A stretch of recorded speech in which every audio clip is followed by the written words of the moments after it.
Are these people... Judging by their clothes, they appear to be phantom Hyperboreans from the distant past. That could mean they have some clues about the moon goddess's name, right?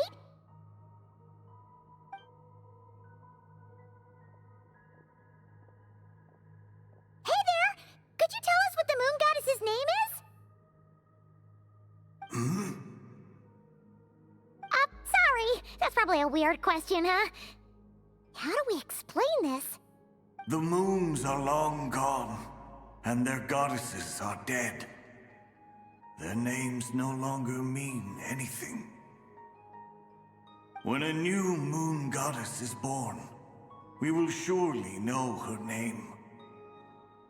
We have used every last resource at our disposal. All that remains is to wait, patiently and quietly.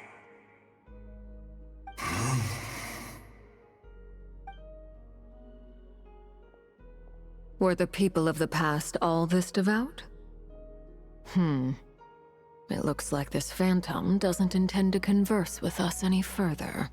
Surely the new moon goddess he speaks of must be Columbina. Alas, Kuthar's birth came long after the age in which he lived. But, maybe if we find a phantom from a more recent age, they might know Columbina's real name. True. Keep an eye out.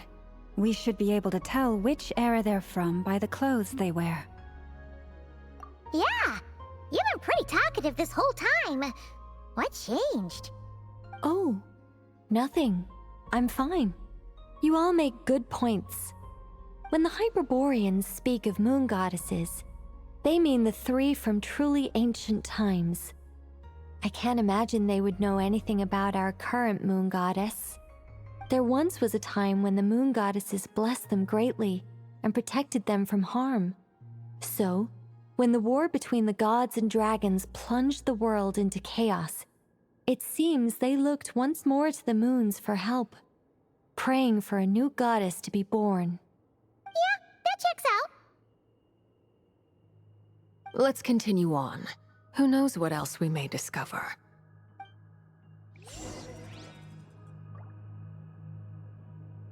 Light it up! The moons have left for now, but they would not abandon us forever.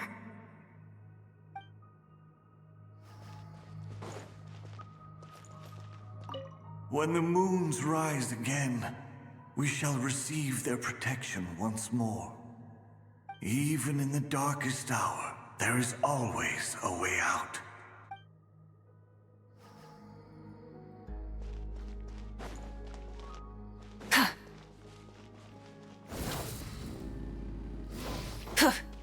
There's a door blocking this path.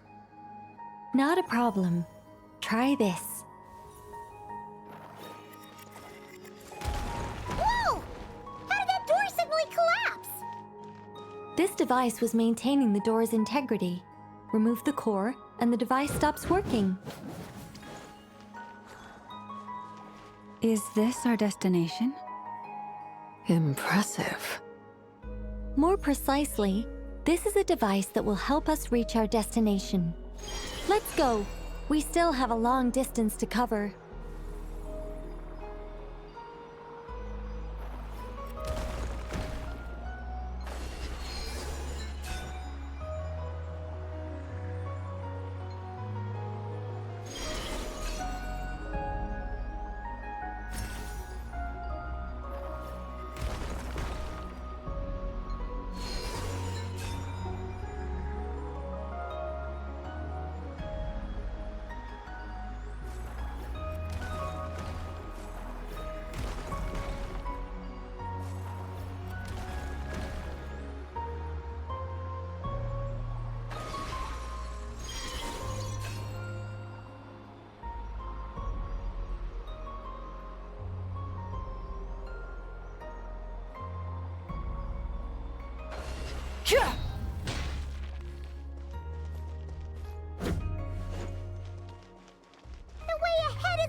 Let's try that device again. Remember the door from earlier?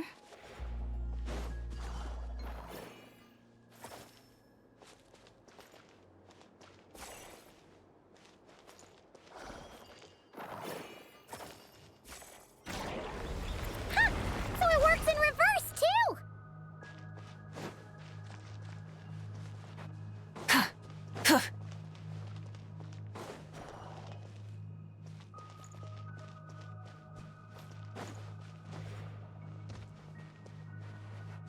The humans we see are all phantoms, but the monsters are real.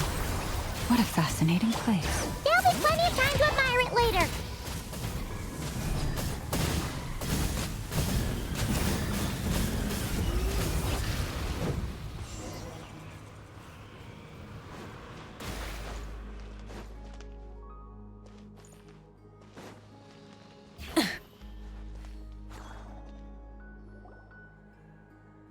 Ooh, there's a whole bunch of artwork in here.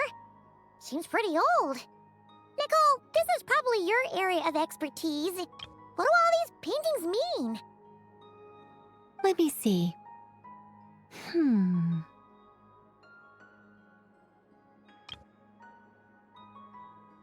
To understand these murals requires some knowledge of the history surrounding the War of Funerary Flame. I shared a little of this with Lauma before.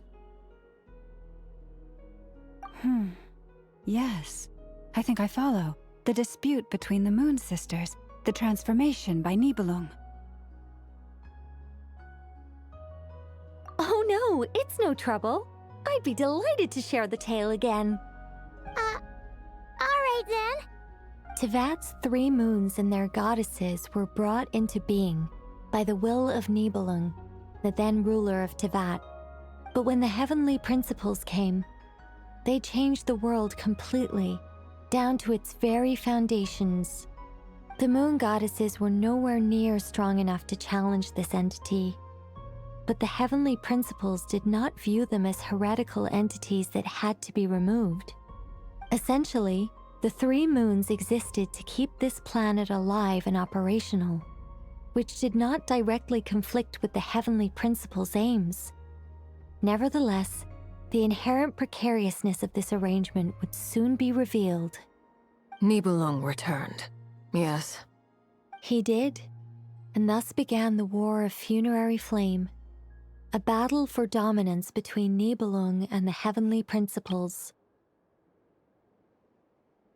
Discord would soon emerge between the 3 moon sisters. One would voice the opinion that they should follow Nibelung, for it was he who first hung the moons in the sky. Another would argue that taking sides in the conflict would only bring the world closer to ruin. There was no telling where it would lead. Especially since their creator had returned, bearing the perilous power of the abyss. Nibelung would eventually discover their disloyalty. He had all 3 imprisoned before transforming the moons into weapons with which to fight against the heavenly principles. What? Weapons? Yes, the very moons that had once defended the planet became instruments of death and destruction, striking terror into the hearts of all living things. And although the heavenly principles and the 3 moon sisters had once been at peace, it now seemed that the moons posed an unacceptable threat to Tevat. It is possible that the heavenly principles did not know of the goddess's imprisonment. If so, the weaponization of the moons would surely have been viewed as an intentional breach of the peace agreement. Regardless of who knew what, when, the heavenly principles shattered 2 moons and flung the other beyond the skies.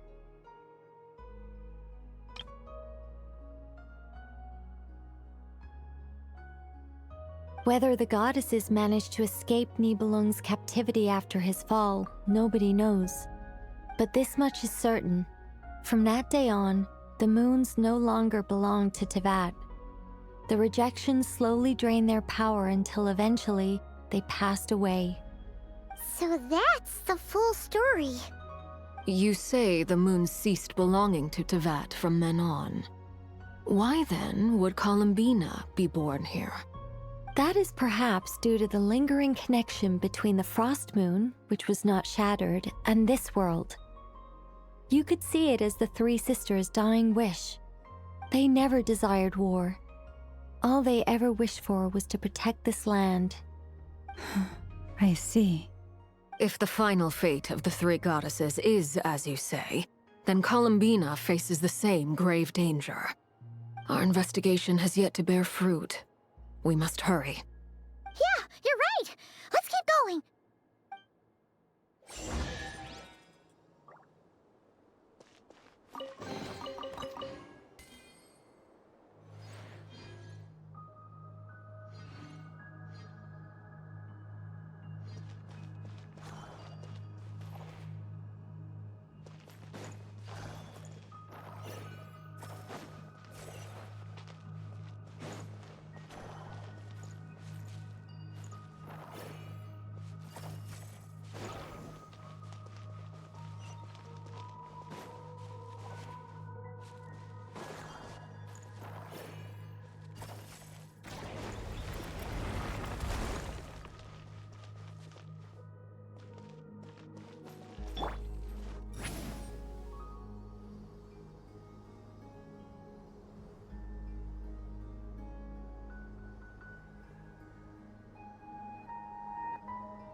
Why do the creators of this world no longer show mercy upon their people? Remember his words. We must change our fate with our own hands.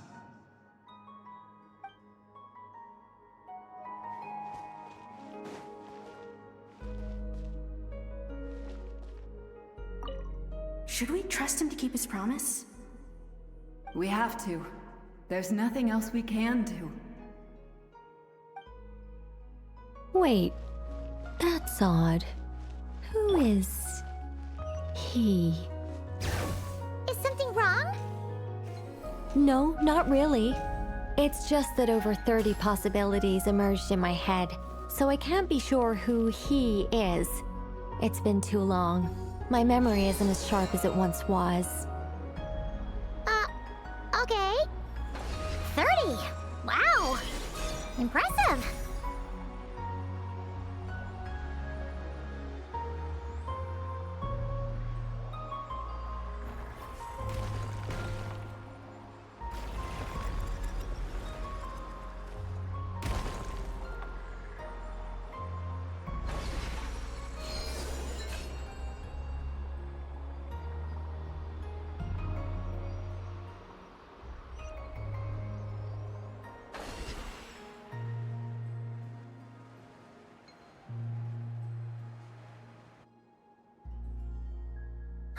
We're finally here.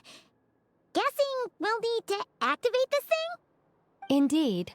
I was a little worried about that at first, but as we got closer, I sensed that the Kuvaki within it flows unimpeded. It should be functioning normally. The only issue is how to activate it. It's looking a little worse for wear. What about the cores from some of the other devices we've seen? Can we repair it using those? In all likelihood, yes. I imagine that would have been the Hyperborean's backup plan. Let's look for some cores.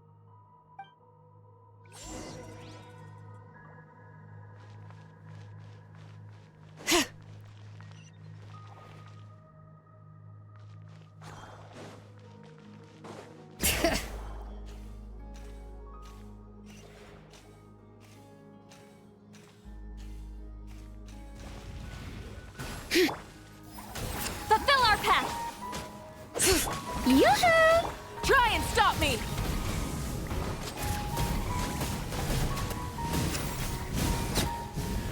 Incinerate!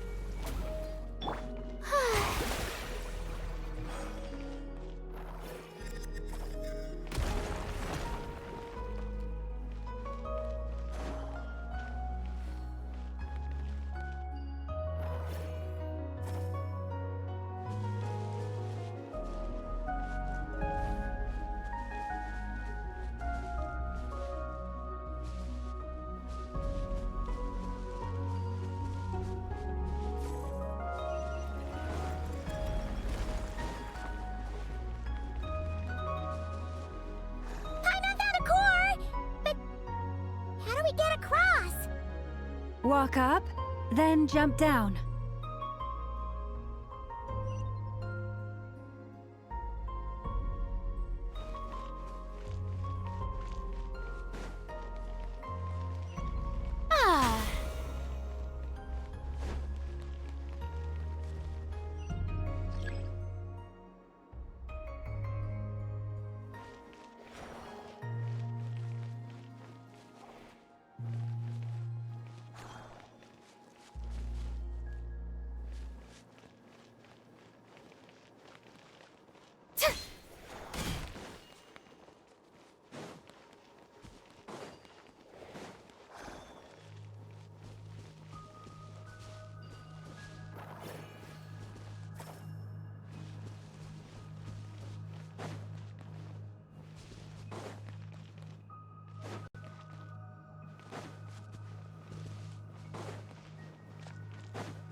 That should be enough cores. Let's head back.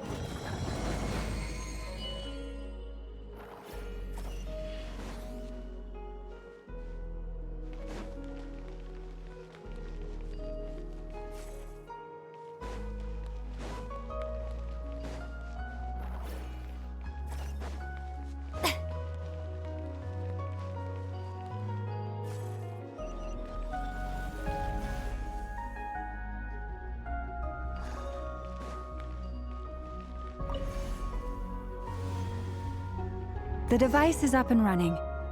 It's hard to believe that the ancients were capable of constructing such things.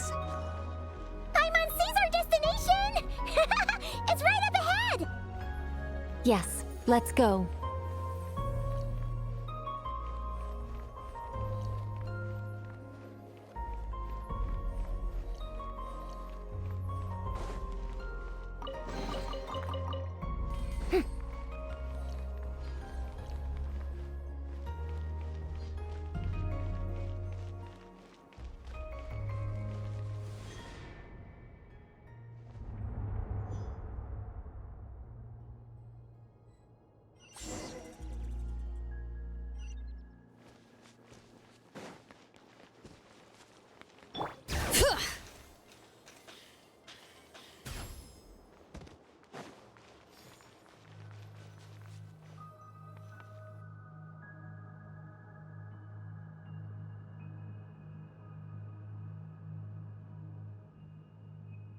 This is where the people of Hyperborea communicated with the moons. We need only place the moon marrow upon this platform on Moon Prayer Night, and we shall be able to open a portal to the moon and send our moon goddess back home.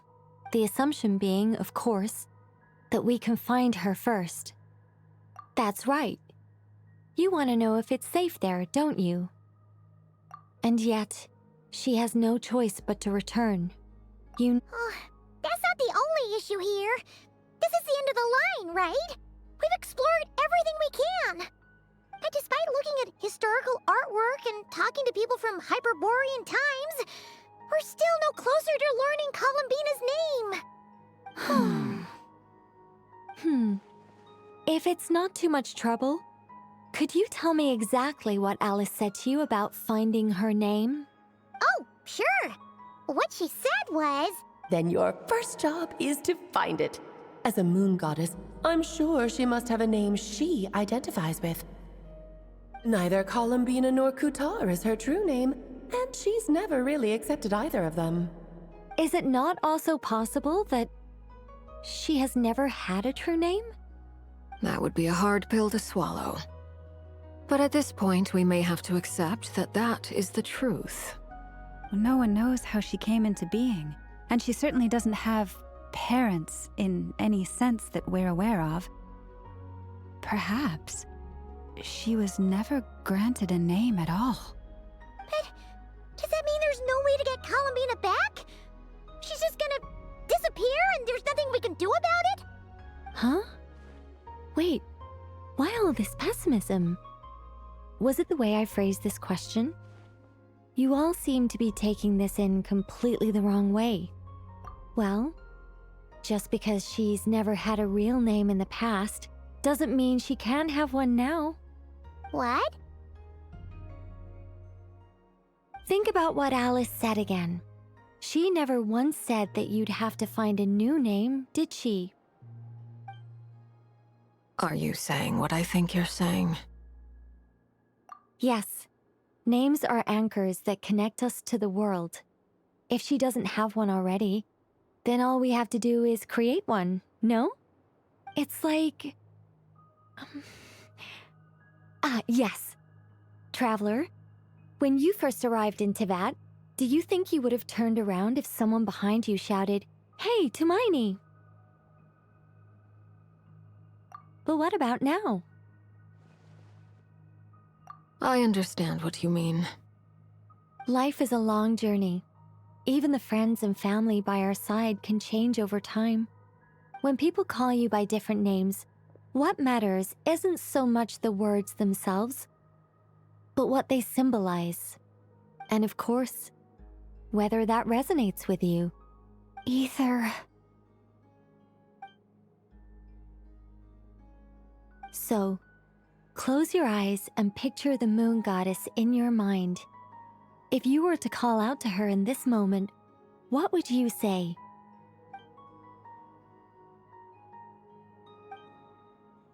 Columbina.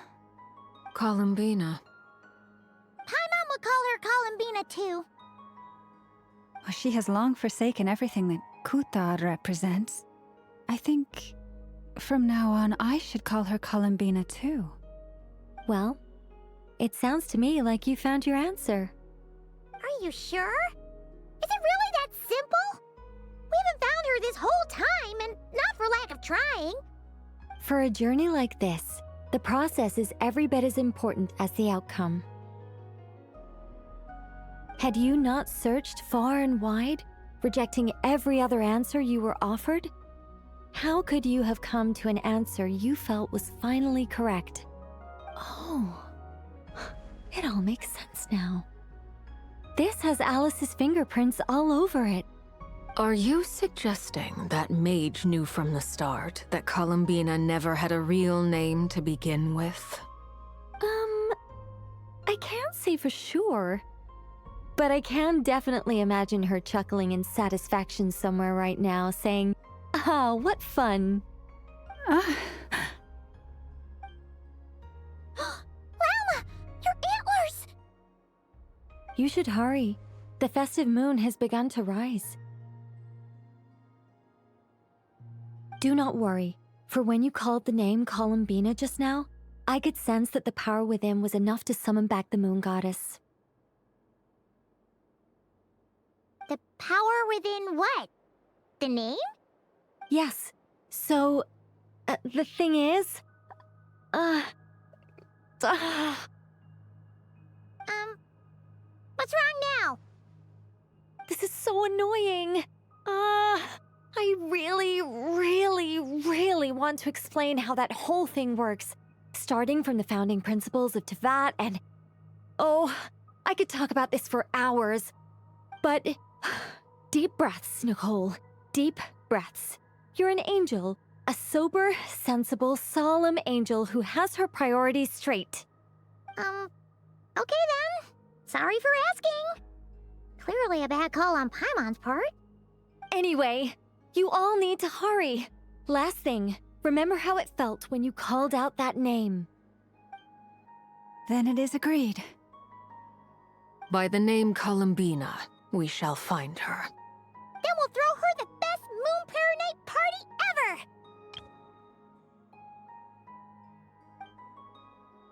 And at last, we will send her home.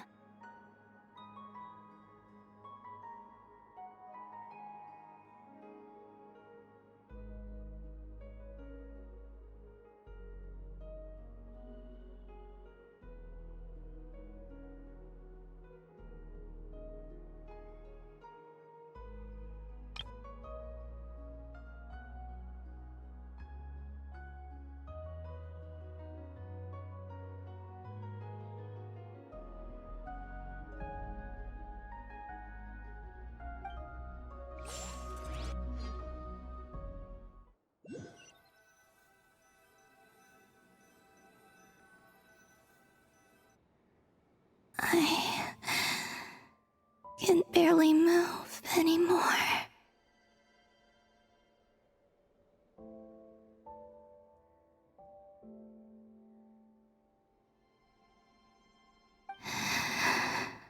My consciousness is fading away.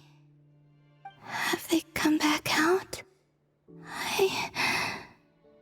I'd love to see them one more time.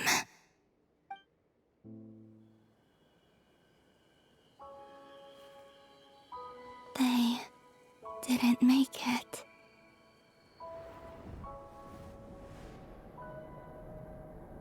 Could you tell me your name? My name is... Columbina!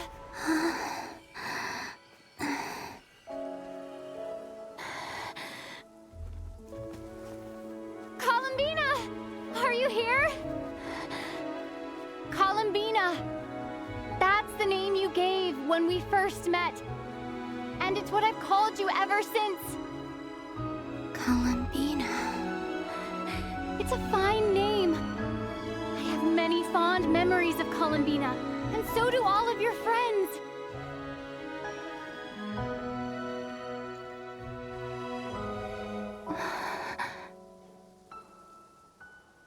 If you like this name,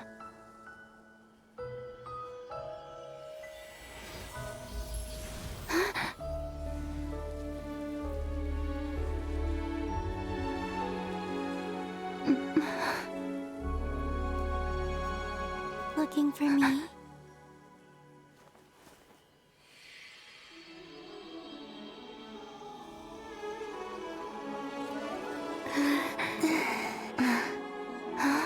I like it. You can carry on using it. My name is Columbina Hyposelenia.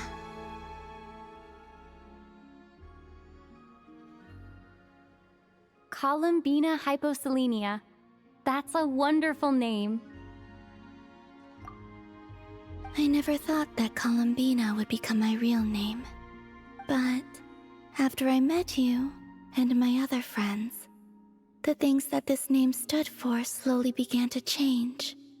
It went from being a Fatui code name to something my friends call me.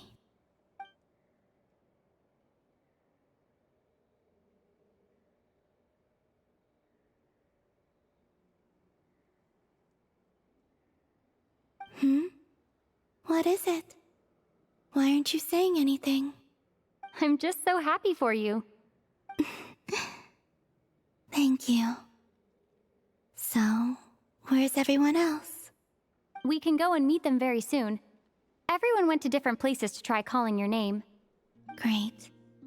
I'd like to thank them as well. Everyone's done so much for me. Searching for my name, entering those ancient ruins. Huh? Wait, so you were... Yes, I was there. Not physically, but my consciousness was still holding on. I followed you the whole way. Starting from when? You turned around and called out my name while you were in Nasha Town. Do you remember?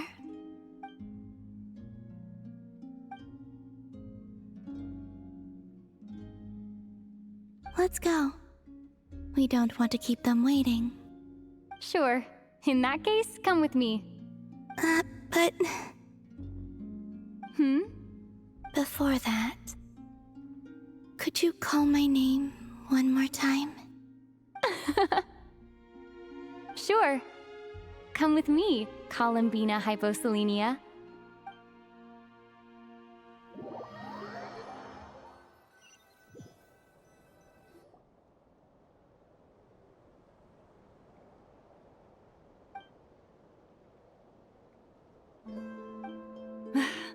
Columbina!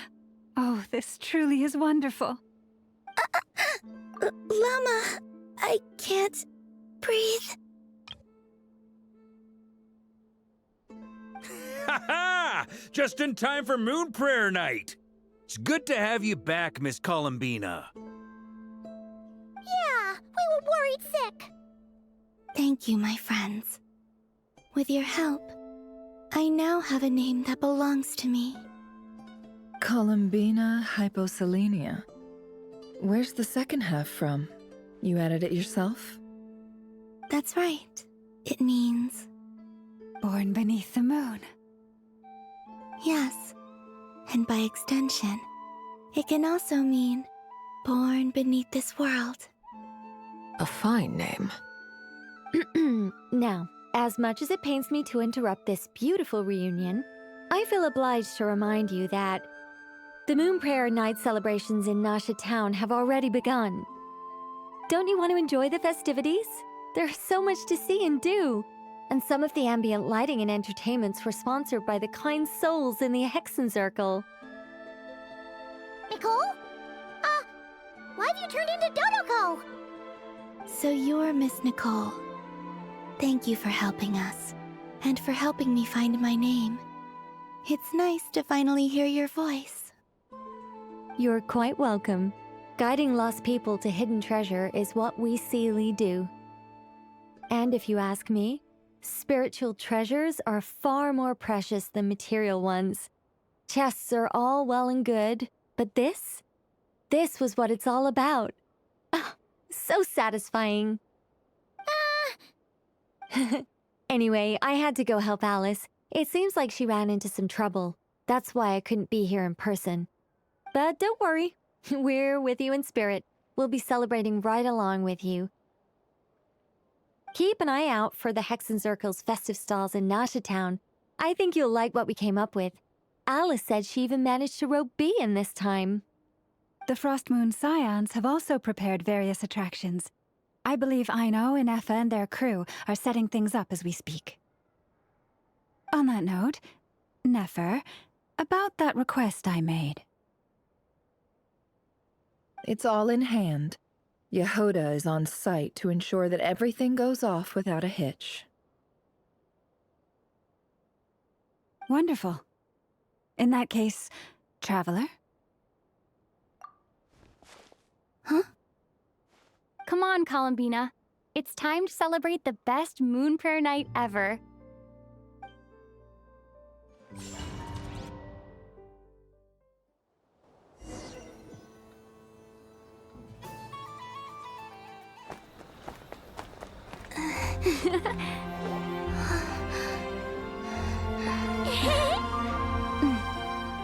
Hey, young lady.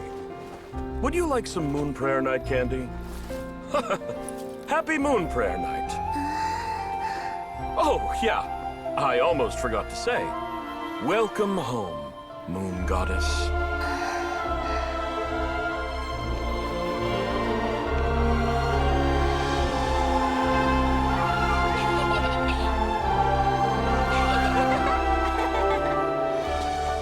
Welcome home, Moon Goddess. Welcome home, Moon Goddess. Welcome home, Moon Goddess. Turning Nasha Town into her home is a festive gift. A rather brilliant idea. Perhaps this is what Nodcry, Columbina's home, should have been like all along.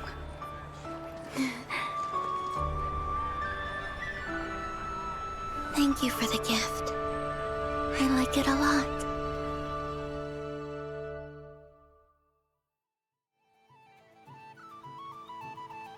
This feels like The surprise of my life. I do. I never imagined I'd ever get to enjoy Moon Prayer Night with everyone so freely. If you're happy, we're happy. Quite a strategy you came up with. Hide the tree in the forest. It's not your usual style, Lauma. Is there something about Moon Prayer Night that enhances what's in your head as well as the antlers on top? Apparently so. It even inspired a perennial penny pincher to use their resources for a greater cause. It truly is a magical festival.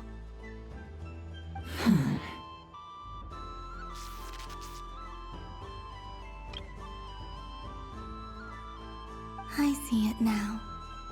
This bickering is actually a sign of a strong relationship. Huh? What's everyone doing here? Oh! Miss Columbina, you're back!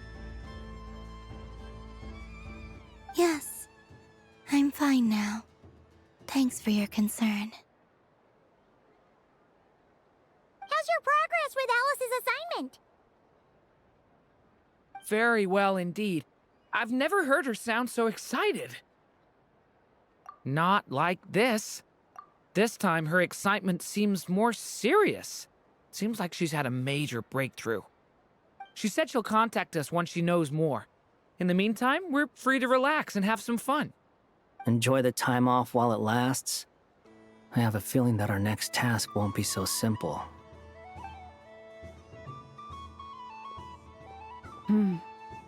I should go. I still have a few things to attend to at the Frost Moon Scion stall. And I think I'll take a look around. With any luck, this once-in-a-year festival will come with once-in-a-year opportunities. Hold up a second. Where's Varka? I believe he made a beeline for the flagship the moment he entered Nasha Town. Ah, that's Mondstadters for you. They know what they want when festivals roll around. Goodbye for now, Columbina. I hope you have a wonderful night. I will.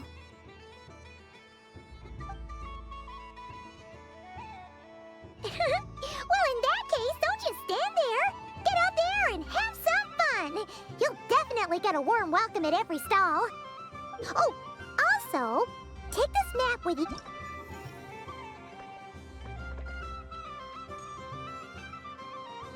The Frost Moon Scion stall is over here. Lauma's invited a whole bunch of cute animals to celebrate, too. Over there is the Hexen section. Alice seemed more excited than anyone about this festival, so she insisted on making it a grand affair. Oh, and then there's the Nasha Town local specialties, including... Actually, forget that. Better if you go check them out for yourself. Thank you. It looks like a lot of fun. You're not coming with me? We'll be around. But don't you want to browse by yourself for a bit first?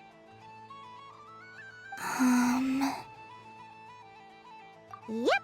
If you find something you like and want to try it out together, just give us a shout. We'll be right with you. Otherwise, just relax and enjoy yourself. There's so much on offer, so try to experience as much as you can. And don't forget to stuff yourself with all the delicious festival food.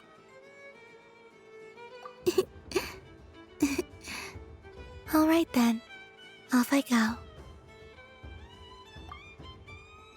Where should I go first? There are so many attractions here. Since I rarely get out, I might as well make the most of it.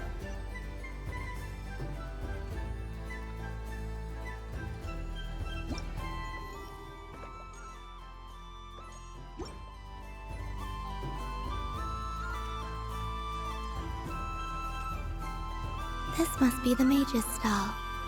It feels like I've entered a fairy tale. But I was aiming right at it! Aw, what a pity. I saw it with my own eyes. You were so close. So very close. That's not true! It dodged out of the way right as I was about to snag it! I'm sorry? You heard me. This paper frog can move. I swear.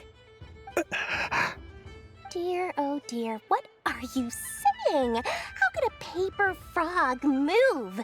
Unless you believe there really is magic in this world. But even if I, the mere humble merchant that I am, knew such magic, surely I would not use it on a paper frog. I'd sooner give Mora legs, so it could walk right into my purse. My dear, dear customer, why not have one more try? This time I'll give you 12% off, a very generous discount for one of my most regular customers. Just think about how much experience you have under your belt now. You're sure to win the next one. Darn, I used up all my coins. I'll be right back. Just gonna fetch some more from my house. Take your time, but don't take too long. This event is Moon Prayer Night only. Miss it, and you'll have to wait a whole year before I'm back. Next customer, please. Welcome. Hello. Whoa! What's this bigwig doing over here? How do I tell my employees not to go running around this time?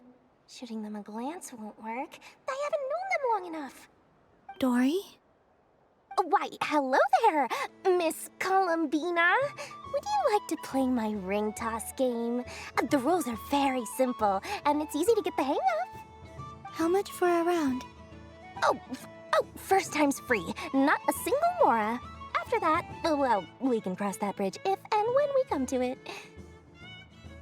But with your sharp skills, I'm sure you'll win all the prizes in one fell swoop. That was an obvious enough hint for them, right? Right?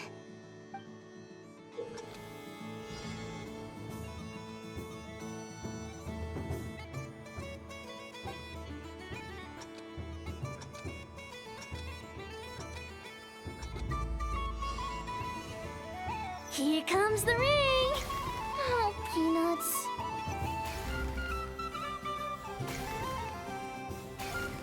Change tracks. Roselle, should we move or not? Just a tiny bit. All right, then I'll... Oh, sugar plums, not the clockhead. Let's see now. Wow, very good. That's the highest score we've had all night. And here's your prize. Now, how about another round? As for the cost... Happy Moon Prayer Night, Miss Columbina. Happy Moon Prayer Night, Durin and Hat Guy. Are you here to play the game? Yes. No. You said we were just coming here to say hello. I did, but then I recognized a few more people as I got closer. Do my eyes deceive me? Is that... It's our little dragon. He's all grown up. Someone's popular. Well now, since you came all this way, why don't you try out this lovely game we have going? First try is free. He'll have a go. I'll pass. It's only one free try per customer. You can't give your try to him. I'm aware. How has Elder Almond been lately? He's in great shape. He goes for a run in the forest every morning to stay fit and healthy. He tried to go boat racing with Firecracker a while back, but he couldn't even make it onto the Lotus Leaf. Firecracker was in fits of laughter. How about you, little dragon? Can you still fly? Yes, I can. But you've become less chatty. Has growing up been tough on you? We call that maturity. You know, the thing people sing about. The knight wields a sword of stone to defend those hearts that are made of gold. Stone is very heavy. That's what keeps him from talking too much. That's awesome! I want to be a knight when I grow up too. Ring, here I come! Oh, the hat-wearing man. I never thought I'd see you again. You seem more determined than when I saw you last on the train. If you say so. Oh, I do say so. The people you once helped see it clearly. It's because you are once again on the right track. May the engine in our hearts propel us to the station of our dreams. I can move! I can move now, Roselle! What are they doing, running into the rings like that? You got them all so quickly! I have never seen anything like this in all my travels. Is this guy actually an old friend of theirs? But how? They're origami animals and clockwork people from a fairy tale. Getting to know them would be quite an arduous task, unless they share a hometown? I have to get to the bottom of this. Next time I see the great mage Alice, I shall demand answers. Thank you, Dory. I had a lot of fun. Now for your prize. Where did I put it? Give me a moment to dig it out. Oh, sweet grand prize. How I wish I didn't have to let you go. Good thing I've already turned a profit from the customers earlier in the night. Otherwise, I'd have wasted all my hard work. Okay, I'm back. What? I leave for 2 seconds and someone's already claimed the grand prize? Oh, well, these things happen, you know? Perhaps you'd be interested in one of the other prizes instead. We've got all kinds of wonderful goodies here. Is this the thing you wanted? Here, you can have it. Huh? But... Don't worry about it. It will be happier with you. Oh, thanks so much, Miss. Moon Goddess. Oh, goodness gracious, Columbina. Give me strength. How am I supposed to make any more money from this child at this rate? Daddy, look! That's the game I was telling you about! Forget it. She is the Moon Goddess after all. I'll think of some other way to swing this. Maybe I can try to hook this new kid.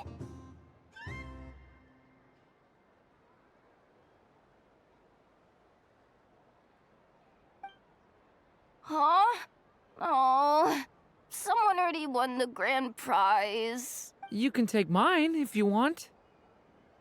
What? Why? Why are all these bleeding hearts coming here to ruin my business? Happy Moon Prayer Night, everyone.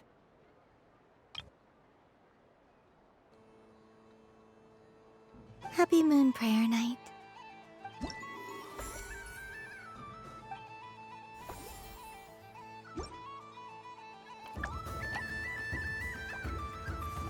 If all the prizes are gone, I might as well close up shop for the day. But you haven't had your fill of fun yet, right? So the next time a customer shows up, you're going to have to run faster, all right? And remember, run out of the rings, not into them.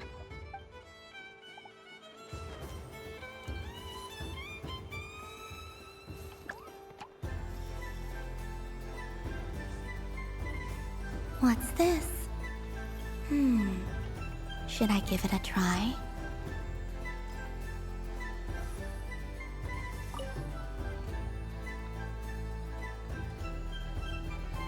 Come on, Citrus. One more round. Just one more. But my neck... oof. It's acting up again. You should take a break. Health comes first. Yeah, don't push yourself. We'll find someone else. Hey, don't look at me. I'm the referee. What are we gonna do then? Do you need any help? Yes, we do. We need one more player for our game. All right. Could you teach me how to play? It's really simple.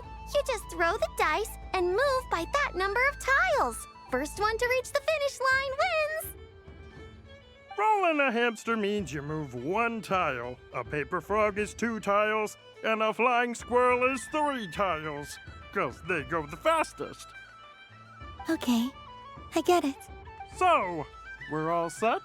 In that case, please take your places and let the game begin!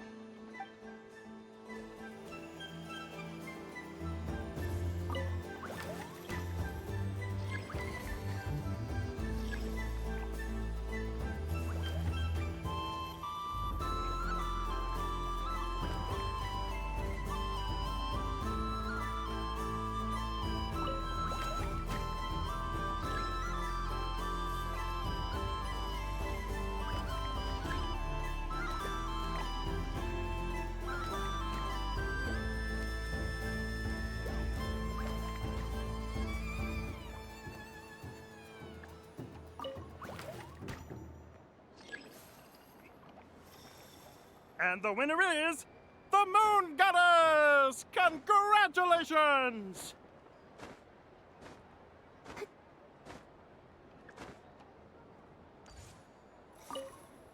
It's a pity that my good friend Faro Bear is busy working on a training program for Princess Semest. If he could have been here, the victory might have been his.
A soft and furry creature that bounces and jumps. Welcome home, Moon Goddess. This one talks, too. Allow me to introduce myself. I am a Dodoko from a distant archipelago, the most mischievous of all my Dodo brothers and Dodo sisters. When the going got tough, I powered through, and when I met obstacles, I boomed them away. That sounds like a lot of fun. Doesn't it just? Oh, but then the trouble started. Recently, I found a lovely beach, the same beautiful jelly color as my hometown, and so I dove in to have a look. Only to find it overgrown with seagrass and nasty little spiky fish everywhere, looking to turn me into a Dodoko kebab. I made it back to shore by the skin of my teeth, but my tail was sorely hurt. Couldn't you just boom them away? Oh, I wanted to, believe me. But I've heard that you, Moon Goddess, can understand animal speech. The last thing I wanted was to cause a gigantic fuss and get taken to court by a school of spiky fish. I'd be driven out of these waters for good, and my winter holiday would be ruined. And so, dear Moon Goddess, I was wondering if you might lend me your allegiance. Are you roping me into a crime? Oh, let's call it a once-in-a-lifetime carefree adventure. All the festival goers tonight are dressed up as the Moon Goddess, but there's nothing to say that the Moon Goddess can't disguise herself as a Dodoko, is there? Besides, this is your home. You should be free to be whoever you wish. I'm afraid I'm not well acquainted with Dodokos, Madam Mage. Oh, that's quite all right. We Dodokos are innocent, happy creatures with a free-spirited nature. Many, like myself, are mischievous troublemakers. Others are lazy souls who like nothing better than to lie down on a nice rock and take a nap. In our eyes, every creature who yearns for happiness and freedom is a Dodoko. But perhaps in yours, we Dodoko are a fluffier and more mischievous breed of Kuhenki? Yes, that is a much easier image to follow. Oh, wonderful! Then let's play! Grab onto my tail and follow me into the sea! Time to settle some scores with the bad guys!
Ooh, a remarkable talent! So, what do you make of it?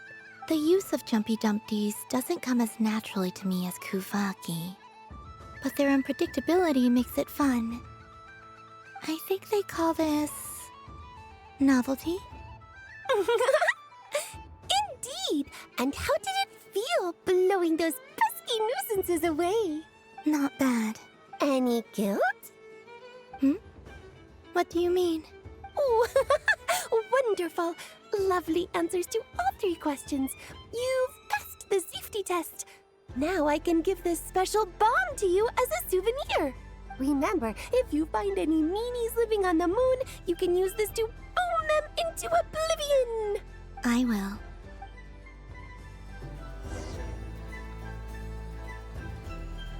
Up for another round of fish blast? Of bye-bye, bad fishies. Of course, of course. Feel free to come back whenever you like. There's always time for a dodo venture.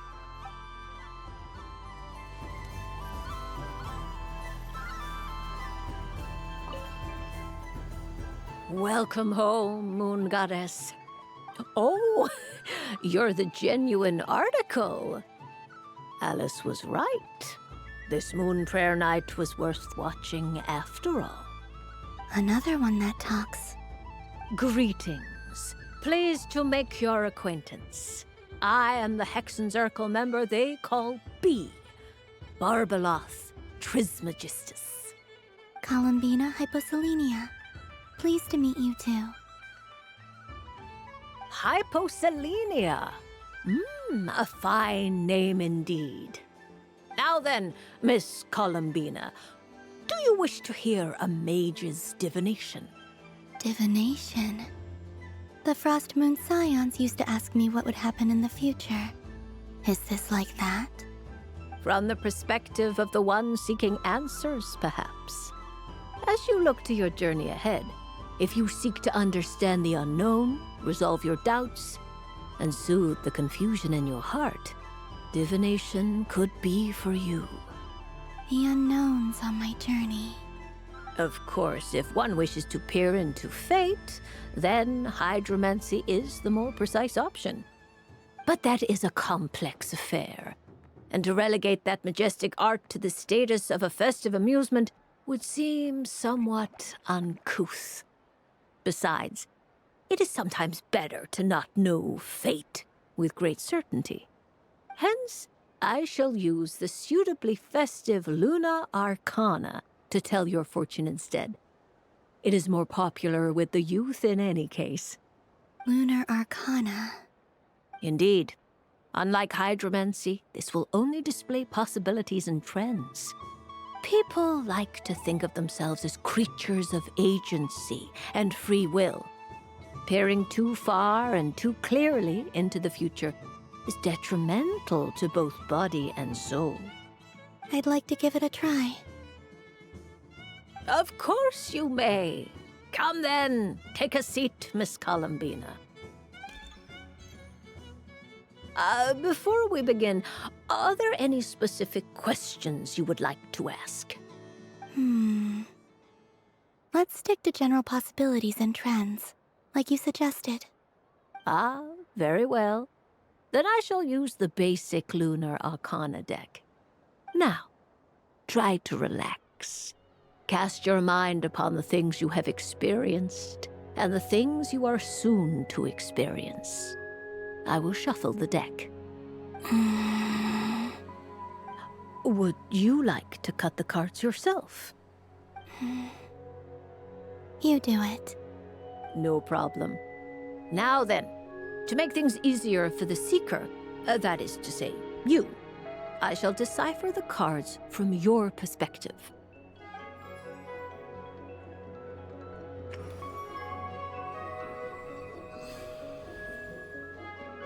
Please, draw the first Lunar Arcana.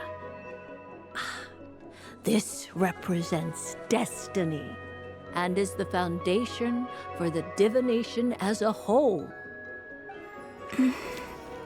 Now, draw your second card.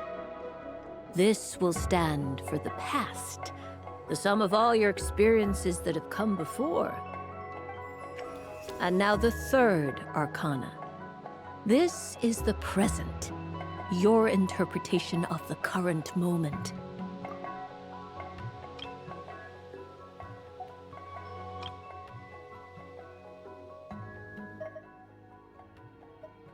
Paimon coming in! Paimon coming in! Is this level okay? Finally, the last card. This shall speak of the future, which... Oh. Kuvaki Pulse? Fascinating. I've never encountered this before in my role as a diviner. Something has exerted an influence upon this card, causing it to leave its designated position. What do you make of this, Miss Columbina? Perhaps this is the guiding hand of fate in action. Of course, if you wish, you can choose to deny the validity of this card and draw the future for yourself. No, it's fine. Let's go with this one. A bold decision. I must say I'm looking forward to the results. Well then, let us flip the Lunar Arcana in sequence and see what emerges. Sure.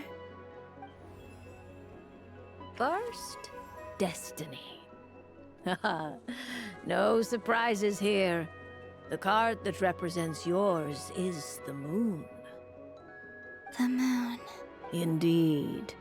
The moon can represent the truth at some times, but deception at others. False peace, destructive calamity, and the world-changing power that lies within. When the moon is placed on the destiny tile, it indicates that your destiny is not what it may appear on the surface. Instead, it may yet have a hidden side. It symbolizes a journey through the fog, fraught with uncertainty and deception, where one must face inner challenges head-on. I don't understand. Patience, my dear. This is but the first card, which serves as a basis for the interpretations that follow. Our divination will only grow clearer from here on out. Now then, flip the second card, the one that speaks for the past. Ah, the Hermit. but inverted. Inverted? Yes. The hermit symbolizes solitude, introspection, and the pursuit of truth. When inverted, it represents isolation, truth out of reach, and a path that leads one astray. Combined with the moon as one's destiny, the hermit inverted represents a choice you made to stand alone in the past.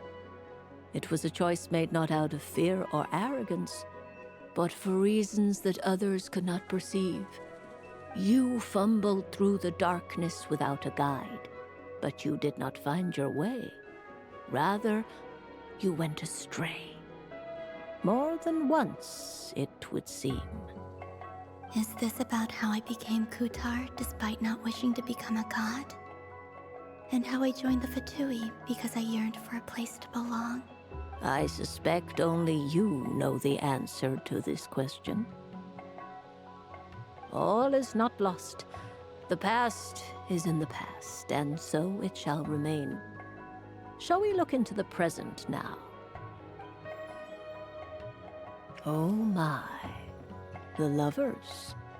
One of the most interesting Luna Arcana. What does this one mean? This means that you have had an unprecedented emotional experience. The joy of finding your soul becoming intertwined with that of another. A precious and wonderful thing indeed. It's true. I've made a lot of friends recently, and they are very good to me. I like them a lot. That sounds lovely. I am most delighted for you. The lovers can also represent important decisions, perhaps related to a part. Yes. My return to the moon. I understand. Parting with friends is never easy, Columbina. But rest assured, this is not the end of your journey. There is always another story waiting to be told. The future always lies ahead. The future. Well now, it's finally time to flip this most mysterious of cards. Why did it appear? And what does it wish to tell you? I'm ready. Very well. Flip this card and see what lies on the other side. Oh. Miss Barbeloth? What is it? This card is death. That doesn't sound very good. It depends on how we interpret it. It is true that it can represent an agonizing death, a complete and utter end, but at the same time, it can also represent rebirth. Do not forget that your destiny card is the moon. That lends your future many different potential meanings. If death spells the end, is it unavoidable? As I have said, divination can only display general trends. It is a rough guide, but it does not show predetermined outcomes. Allow me to summarize it for you. In the past, you may have lost your way, but now you have gained new connections and new strength. You now face an important decision, one that may bring about a great change in what is yet to be. This change might, in turn, be the end of all things, or their beginning. But remember, everything is subject to change because of the moon present in your destiny. You must see the truth clearly and face your innermost thoughts. The truth. My innermost thoughts. Thank you, Miss Barbeloth. Don't mention it. Some people dislike divinations, for fear of glimpsing an ending to their story that they wish was not so. But I can see that you're different. The result of this divination will not sway your decision. This is a rare quality, and one that diviners always hope to see in the seeker. We are here merely to guide, not to exert undue influence. I understand. Go then and illuminate your future, Miss Columbina. The moonlight that shines from you now is most captivating.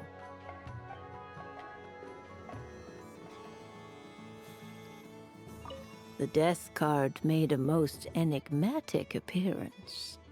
The moon for which Miss Columbina is bound. Fretting is of no avail. I will have a chat with Alice about it sometime.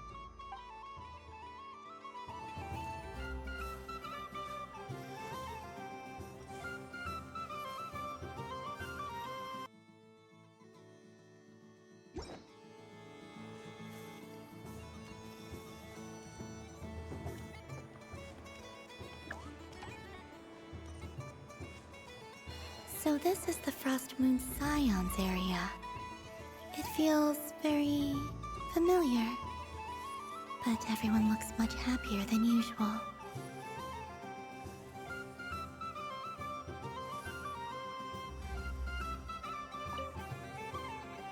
If this were any other day, I'm sure it would make for a great photo opportunity.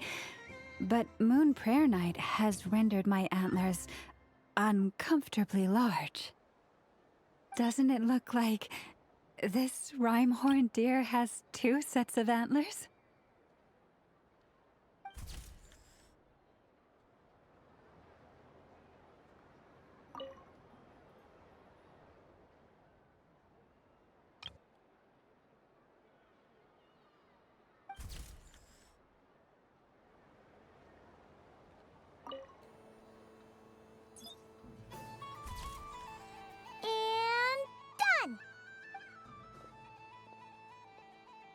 I think it looks quite funny. Well, Paimon thinks it's super cute. It looks like a silly chic badger and a rhyme-horned deer that's about to fall asleep. Maybe I'll stand on the chic badger's side instead. It looks like we've attracted the attention of quite a few animals. Let's make room for them.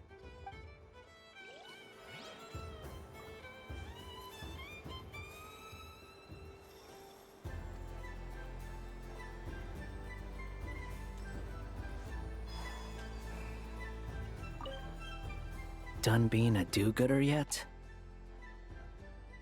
Thanks for coming here with me, Hat Guy. Are there any games you'd like to play? It's your turn to pick. I'll come with you. Why does that hamster think you've grown up? You haven't changed at all. I know you don't mean that. You're just taking the opportunity to make fun of me, aren't you? Even if you won't admit that taking some time to compose yourself is important, I can see that you're doing it in practice.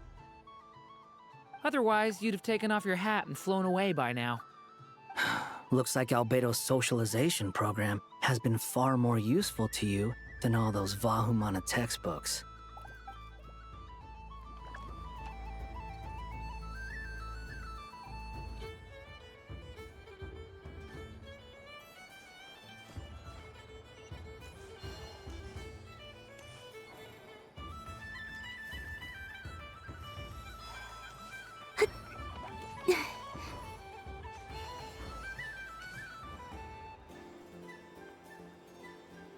Wow, the Frost Moon Scion stall looks kind of plain, but it's pretty cool once you get into it. I don't go to Hisi Island much, but it's got that, like, old world cultural feel. And if culture means we get more festivals, I'm all for it! Hello, Yahoda. Columbine... hello, Moon Goddess. That was too close. I almost gave the game away in front of the staff. Oh, wait, what's the deal with her shoes? They don't make a sound when she walks. I could do with a pair of those. Do you like balloons too? Balloons? Oh, you mean those? What's so fun about balloons? I'm not a kid anymore. They're probably more up Aino's alley. Yes. The animals seem very curious about these strange flying objects. I was drawn here by their voices. I recently learned a fun new game you can play with balloons, so I decided to come and give it a try. A new game? Hello.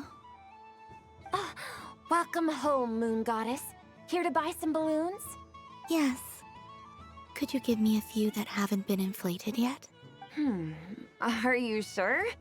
I guess it's not a problem, but...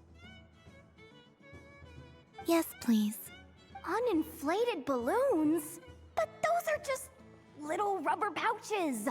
What does she want with those? Would you like to play the balloon game, Yehoda? Huh? Sure. I guess. How do you play it? Wait here a moment. Oh. This is so weird. What have I got myself into now? I thought I saw Columbina nearby. Uh-oh! That's the fourth Harbinger! Although she's helped us out quite a bit, she's good people, right? Is she looking for Columbina? Oh, guess that's my ticket out of here. I'm not sure my heart can take being sandwiched between two Harbingers. Which stall is she checking out? Oh, it's that other Frost Moon Scion's one. Try on the headgear, see what it's like having antlers or animal ears for a day. Oh, I wouldn't be caught dead wearing that stuff. So embarrassing. I have enough gear to carry as it is. Wait, what? She put it on? How peculiar. This would take some getting used to. I wonder if this is what it's like for Lynette. It really suits you, ma'am.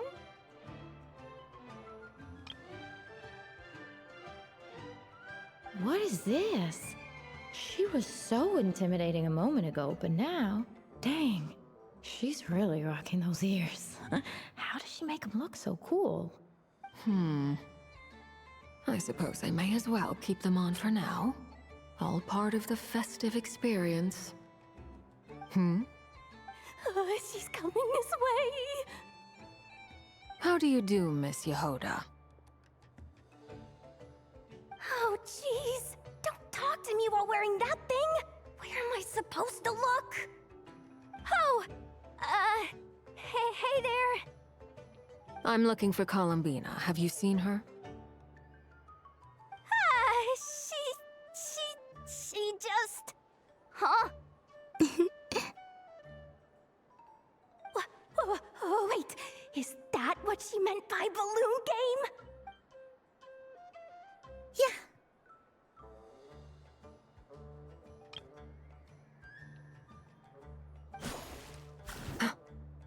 Huh?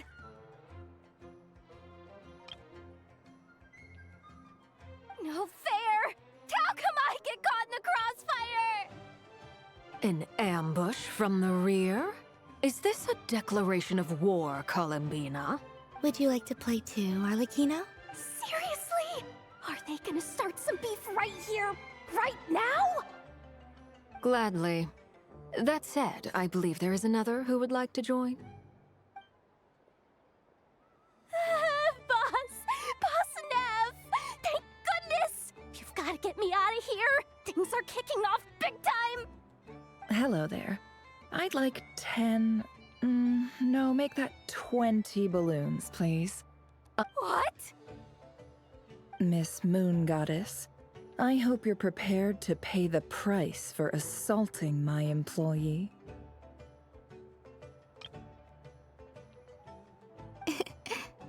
Welcome to the game, Nefer. Just to be clear, let's keep this a fair fight, okay? No strange powers, please and thank you. Naturally. Don't just stand there, Yehoda. Aren't you going to team up? Huh? Do I have to? Of course. Don't forget, the Curatorium has a reputation to uphold. I knew something like this was gonna happen.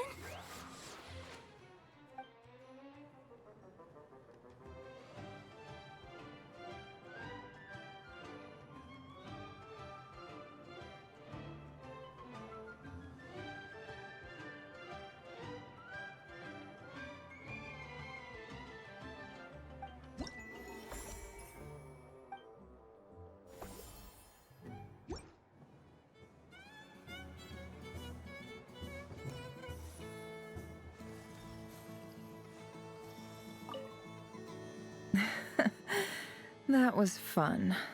It's a shame Ashru doesn't like playing with water, or I'd have roped him in as well.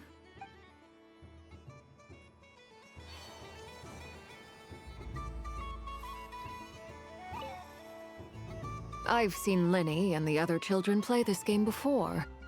It would seem that it's not a bad way to relax. Once...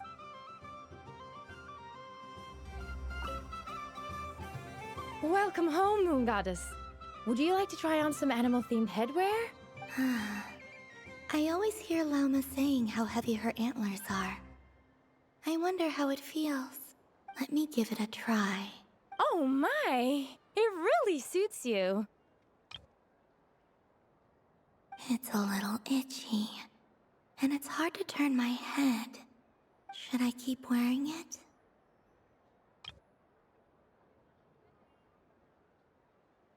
How does this look?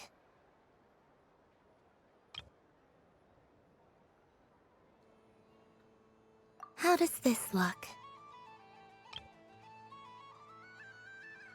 How does this look?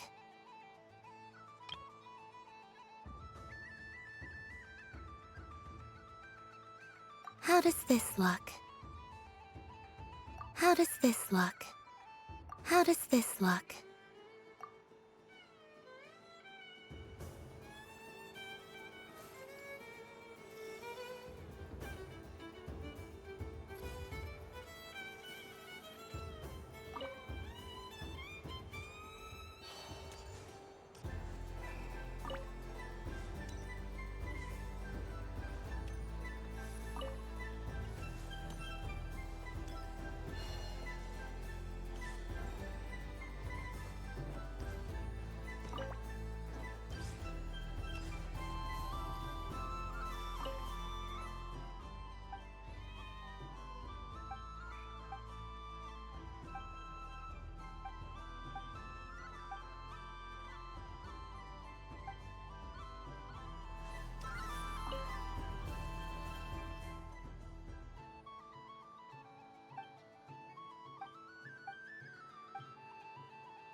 Sunny days!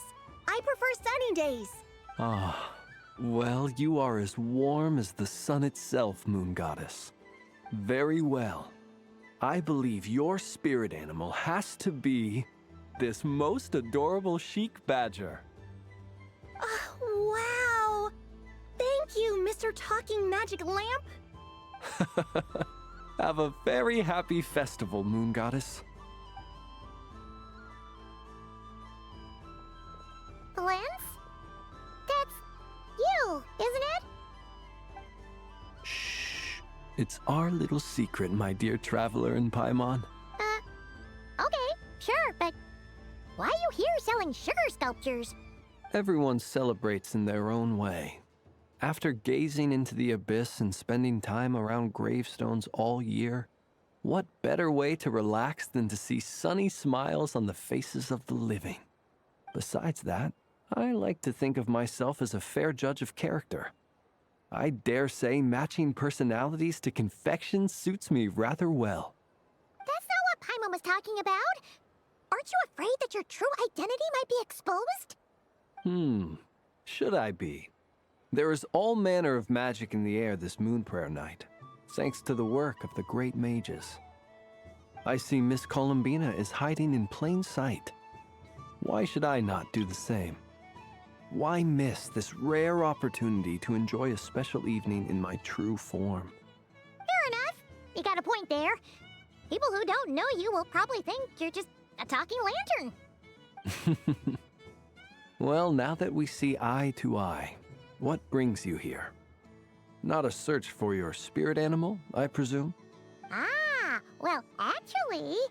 Here, see for yourself. Oh, this is... How wonderful. A beautiful idea. Yeah, we just met Barca, and he said that having everyone draw their own section was kind of boring. So, he did your bit for you. Ah, Varka. Ever the maverick. I see his artistic skills are truly one of a kind. In that case, I shall paint something on Mr. Albedo's behalf in a short while. What? Why not now? Ahem. Welcome home, Moon Goddess. Phew, that was close. Hello, Flins. She recognized you right away! What keen eyes you have, Miss Columbina. Especially considering they are shut. I did not see you. Rather, I sensed you. I can sense the fluctuations in Kuvaki all around me. One would expect no less of the Moon Goddess. Might I interest you in some candy? Yes, please. Excellent. I shall make some for you right away. Hmm? Something the matter, Miss Columbina? What about my spirit animal? All the other children carrying sugar sculptures are talking about it. Wait, is she taking the test seriously? Ah, my apologies. How could I neglect that? You are quite right, Miss Columbina. Every one of us has a magical creature living in their heart. Would you permit me to help you find yours? Yes, please. Do you prefer the day or the night? Night.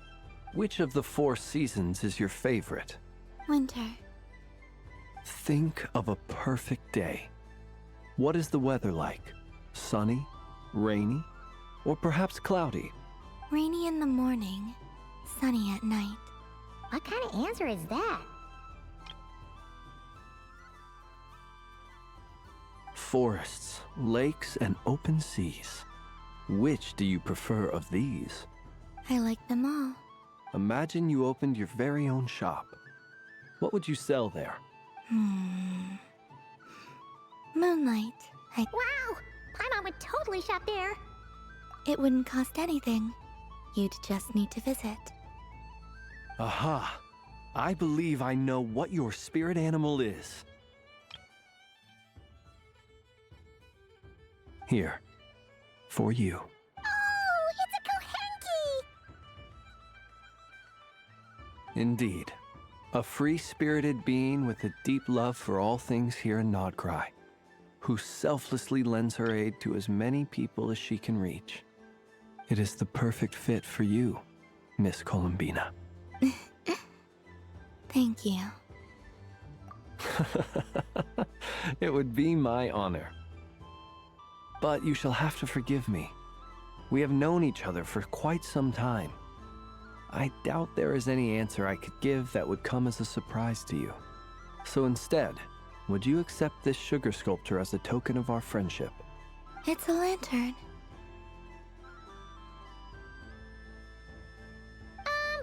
Hey, why don't you two go enjoy your candy over there?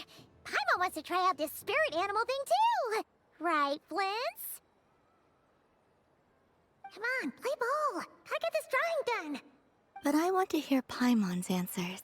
Ah, but it'll probably take ages. Paimon's a complex soul. And we don't want your candy to melt while you wait, huh? Oh. Okay then.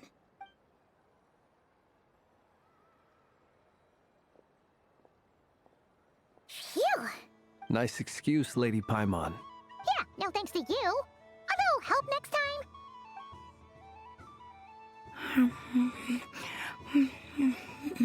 It's sweet. Is that Lockaberry? I wonder what flavor the traveler got. This way, this way! It's the candy-selling lantern! I'm coming! Of course. Traveler, maybe we can share? Yes. I found out recently that people share their food sometimes, so I'd like to try it. Thank you.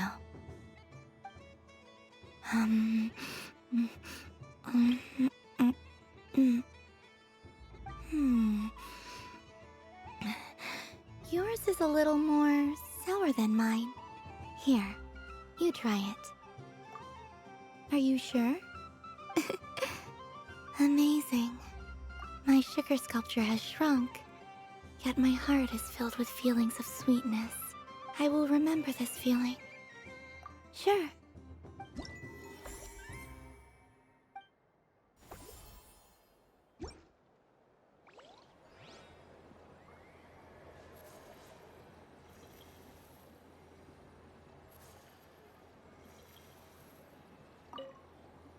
Something about festive lighting always has a way of putting the warmest smiles on people's faces.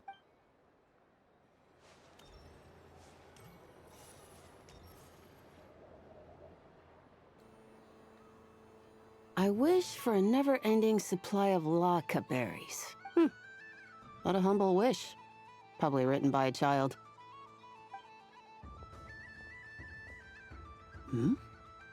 Is that Lauma the Moon Chanter?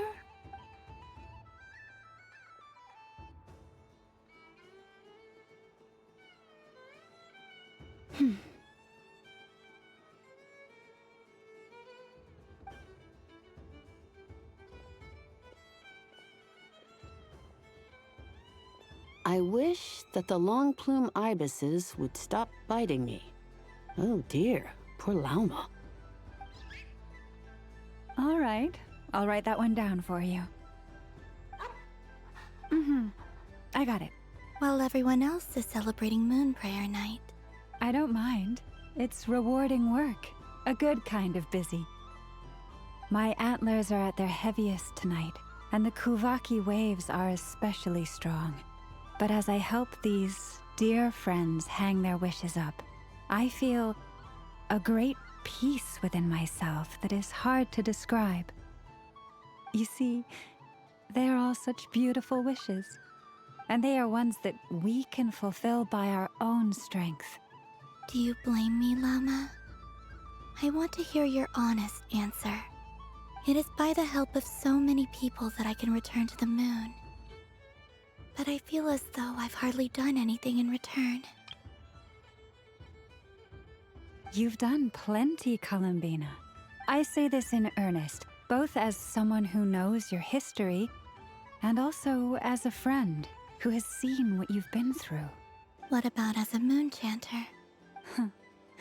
I feel proud to honor our moon goddess's wish, and I'm sure any moon chanter in history would have felt the same way. Thank you for your kind words, Llama.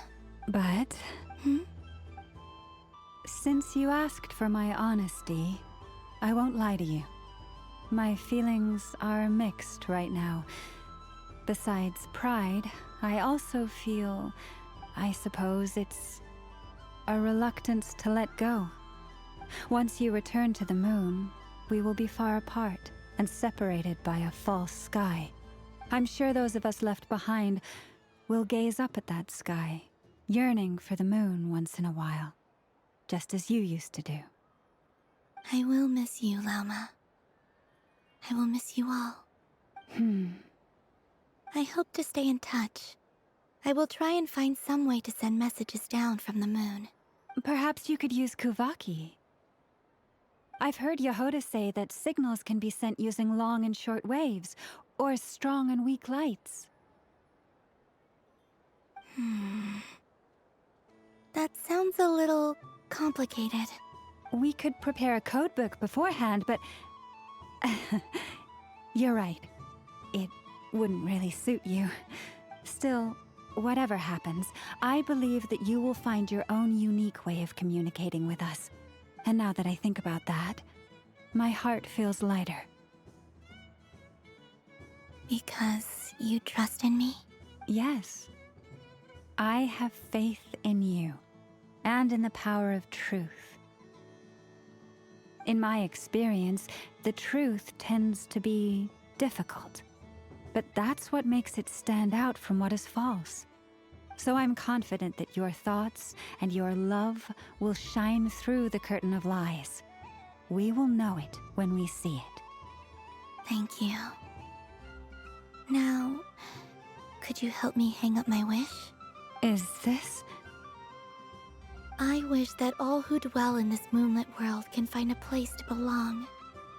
And I wish that I shall one day see my friends again. It's 2 wishes. I hope that's not too greedy of me. Not at all. And I think you speak for us all with the second one.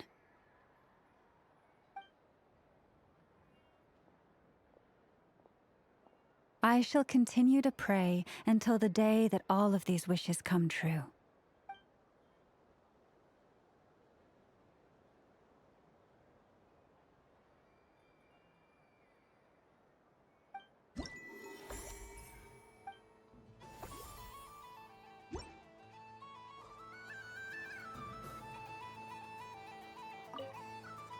Yes. May everyone's wishes come true.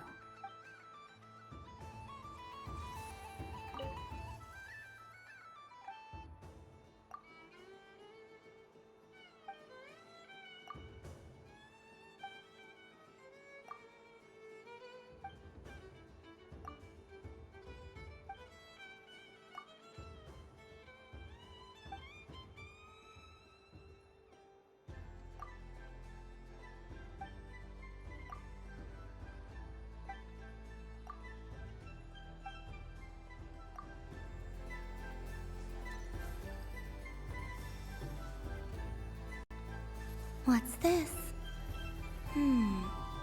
Should I give it a try?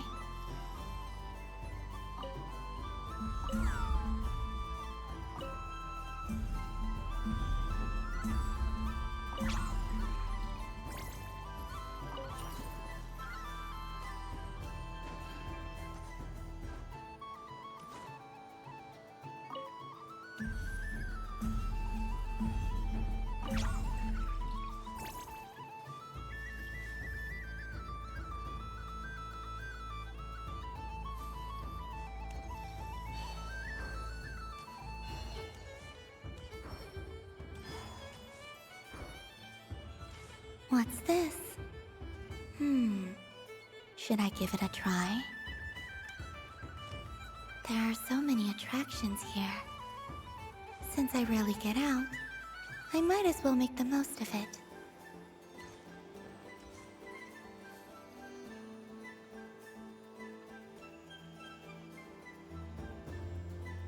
This doesn't make any sense! How am I losing every single time? Wait, Inefa, you're cheating, aren't you? Yeah. I am not cheating, I know. Uh-oh, sounds like Inefa's turning into a big baloney bot. I think it's time for some serious maintenance. Moon Goddess, help me. Miss Columbina, I know, is attempting to cheat. What the? I'm not the cheater. You're the cheater. How dare you throw it back at me?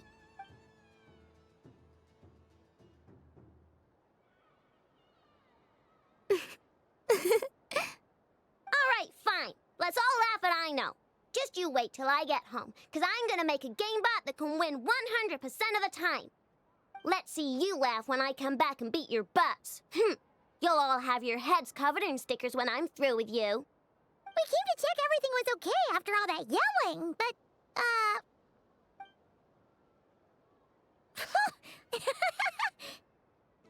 Whatever it is, it sounds like cheating is allowed.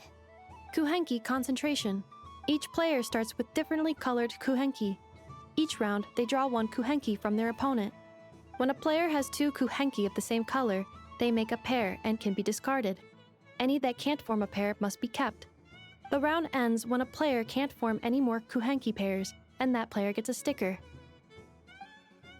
Ooh! Can 4 people play as well? That is fine, so long as the turn order is fixed beforehand. Alrighty In that case, the two of us will join as one team. Okay, but if you lose, you're both getting stickered. I don't want to hear any excuses. Sure. And if we win? If you win, only one of you gets to sticker someone else. I have taken to calling this. I know logic. Hey, lay off me, all right? Okay, so we're starting the game from scratch again, which means all my stickers so far don't count. Looks like Luanatar is the Kuhenki of honor for this game. Anyway, let's go clockwise, starting from Inefa.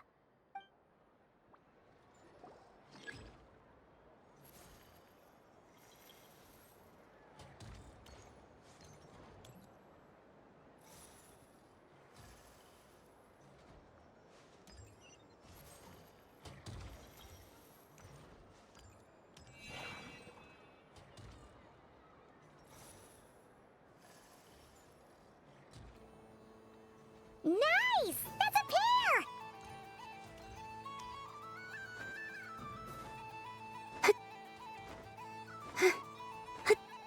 Go, go, fly!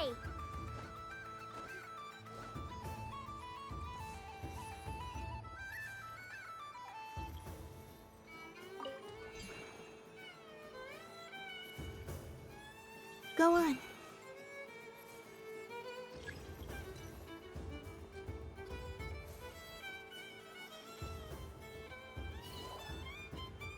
I have a pair.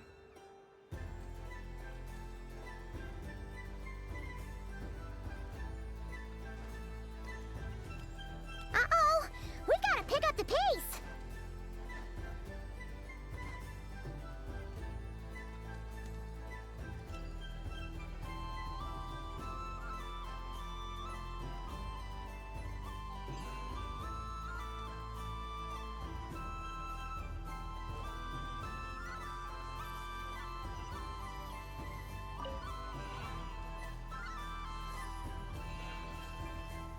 I win.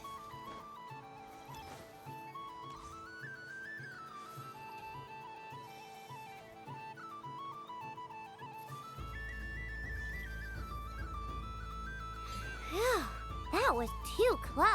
I thought I was gonna lose. Good luck, everyone. Aw, we're out!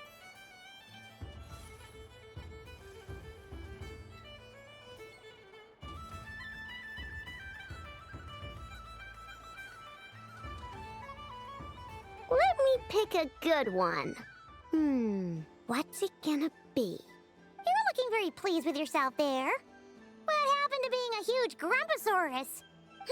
I won. Duh.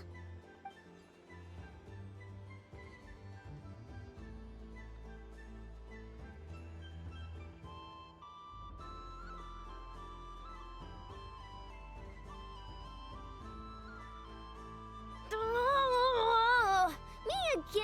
Don't fidget too much, Ino, or the sticker's going to fall off. I don't care. If it falls off, it falls off.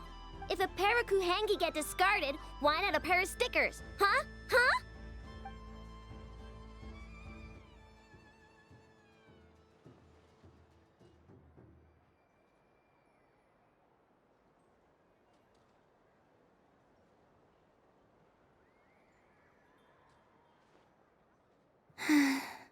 I've lost. Sticker, sticker, sticker!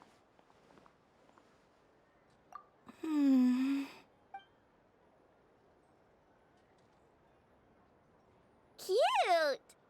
You think so? Shame. I can't see it for myself. What did Luanatar say? She said it looks so cute that she wants me to lose a few more rounds.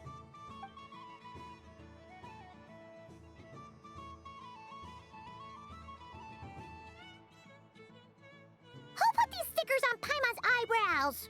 Ugh, she can barely see! Alright, now, I think we got enough evidence to prove that there's a serious problem here. Yes, I agree as well. The culprit is... Inefa! Culprit? What did I do? Quit acting dumb, Inefa! You're not wriggling your way out of this one. I've been watching you. Not only did you remember whose side Luanatar started at, but every time someone drew a Kuhenki, you were logging it and calculating every last possibility. Which Kuhenki pairs were gone, who had what color Kuhenki in their hand, even our facial expressions. You were keeping track of it the entire time. Exactly! Putting aside the fact that running calculations is not against the game rules, do you have any evidence to support your allegations? But that's not against the rules either. So she admits it. She certainly does. All right, everyone grab a sticker. It's time to get Nefa back. But... Take that!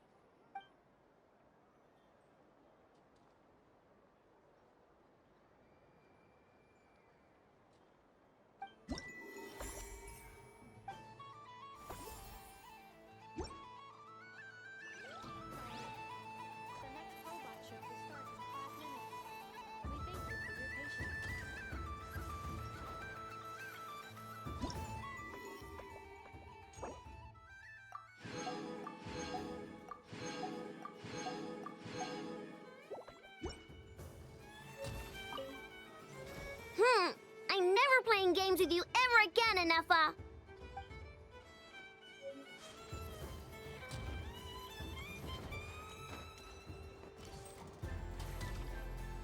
The robot show will now begin.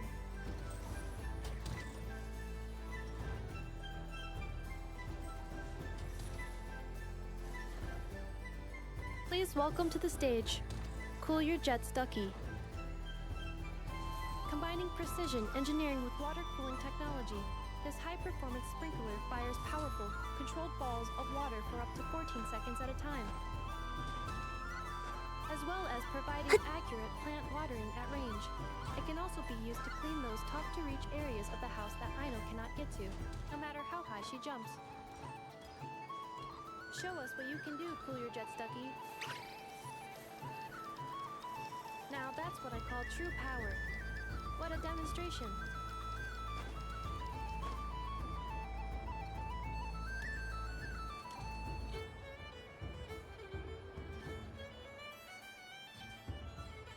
Dealing with stage waterlogging. Task complete.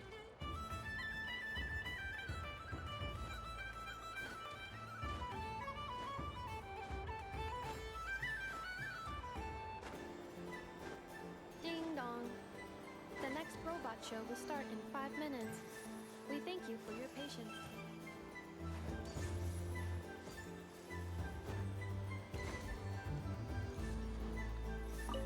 Aino is throwing a tantrum again. I believe it will take 3 crumb-kakes to constitute a suitable peace offering. The robot show will now begin.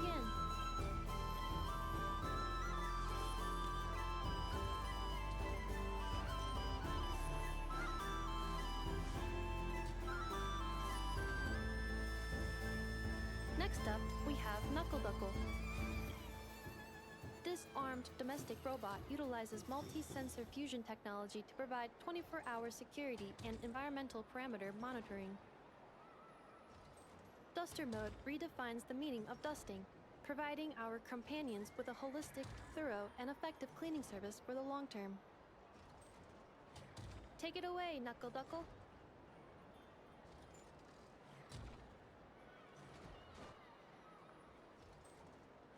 Now that's what I call true power.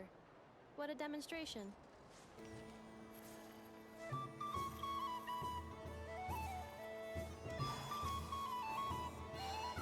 Clearing stage of Kubaki stamping die. Task complete.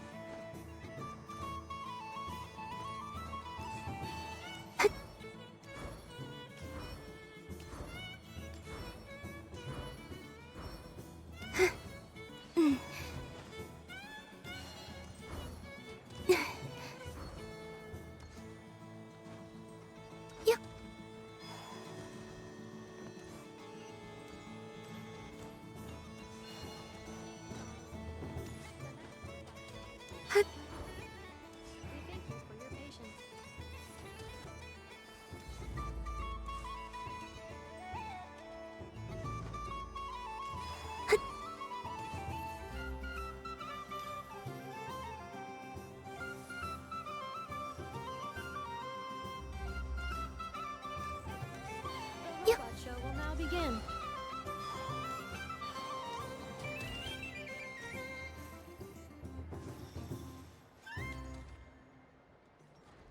Now, let's see what Crumbclink 70% Sweet can do for you. This dessert-making robot fully automates the baking process with smart recipe analysis and precision temperature control. Don't miss out on Crumbclink's taste testing function. Unique to the market, it is a hallmark of Aino's forward-thinking design philosophy, which places mechanical empathy at the core. Crumbclink 70% Sweet, the stage is yours.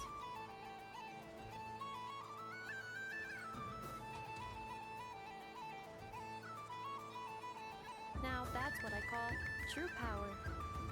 What a demonstration. Converting excess desserts into energy. Conversion complete. Ding dong. The next robot show will start in 5 minutes.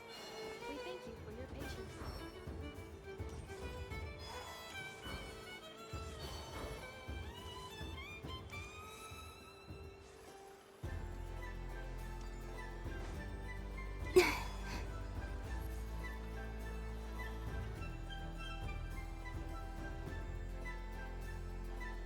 Well, well, look who it is. I heard someone went and disappeared on us the moment we let her out of our sight. They looked all over for you. Frankly, I didn't think you'd be back for Moon Prayer Night.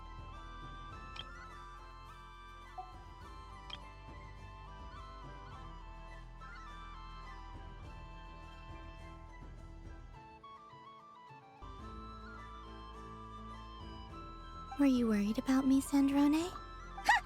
You would like that, wouldn't you? Do you even hear what you're saying? It seems to me like you disguised yourself with festive headgear, just so that you could come see me on Moon Prayer Night and make sure I'm okay. You didn't even bring Polonia with you. You? I thought you couldn't see. I cannot. But I sense the confusion of those around us rippling through the Kuvaki currents. Based on what I know about you, let me guess what you're wearing. Is it cat ears? Shut up! I'm only here to protect the Fatui's interest in this territory. Running into you was pure bad luck. Really? But you were the one who asked Arlecchino to help everyone find my name. Columbina! Ugh! Just one more word, and I'll unscrew your vocal cords. It's Columbina Hyposelenia now. Tell someone who cares. I've missed you, Sandrone. The whole time I was gone, I was thinking. I hope I get a chance to say some ugly words to you. Is that supposed to be a joke? Anyway, let's go play that game. What? You mean that frostfin whale? Yes. It's some kind of game where you get bitten if you step on the wrong tooth. Seems like fun. Who in their right mind would wanna... Because you're not a scaredy cat. Fine! You wanna play? Let's play. Don't complain when I kick your sorry butt. Lovely. You old geezer! I'm gonna beat the pants off you! Just you watch! I almost forgot. Sandrone? What is it now? You'd better not lose, or I'm going to beat your head in. What? Allow me to demonstrate since I'm feeling so nice. You just step on the teeth, like this.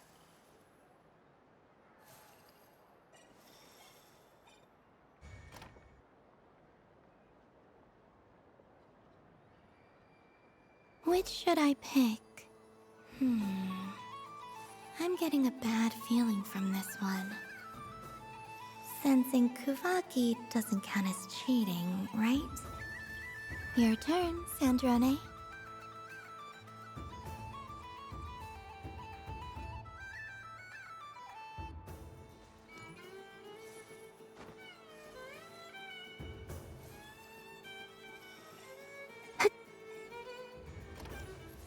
don't come crying to me if you get bitten.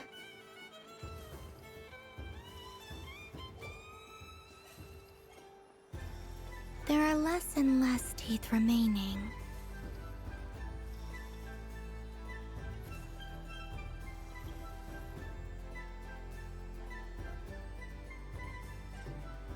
Huh? What's that noise?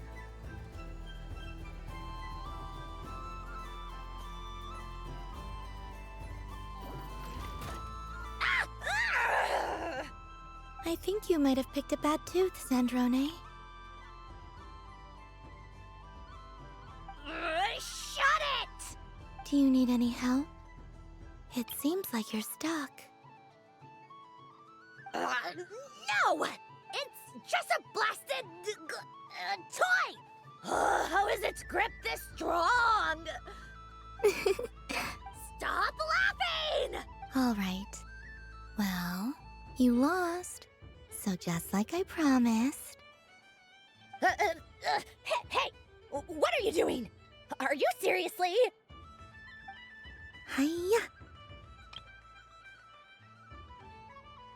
Why, you... Oh, just you wait! Rematch! Are you all right, Sandrone? That was quite a strong bite. Are your clockwork parts? Quit your fussing! I don't need it! All right. I'll go first this time.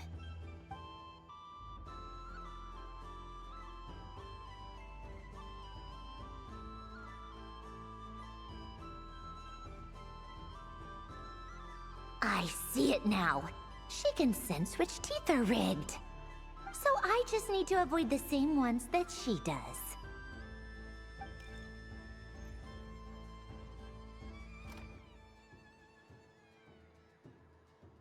This one... Seems fine. She avoided that one then? Now I've got you. All right, my turn.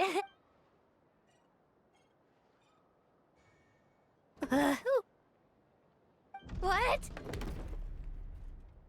Looks like you lost again, Sandrone. Wait! There's more than one bad tooth! Bonk.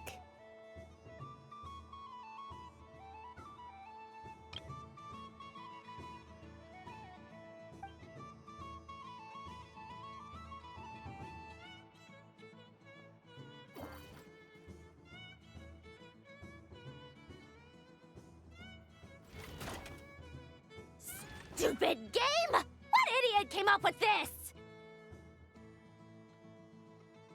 Are you all right, Sandrone? You said some nasty things just now. Oh, I'm peachy. Should I let you bonk me on the head as well? Ah, forget it! Come on, bonk away. It can be your consolation prize for losing so badly. I told you, forget it! Gah, you've always been so annoying. Singing right outside my door, inviting yourself to my tea parties, going AWOL. And now you're off to the moon or something. Of all my days with the Fatui, the times I spent with you, Arlecchino, and Rosaline, they were my favorite. I will not forget them. Just as I shall not forget this moment. We'll always be friends, no matter where we are, right? Who'd want to be your...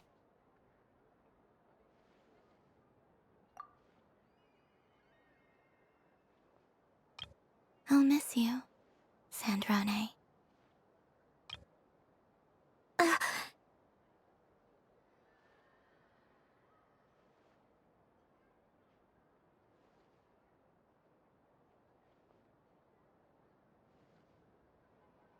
Goodbye, Sandrone.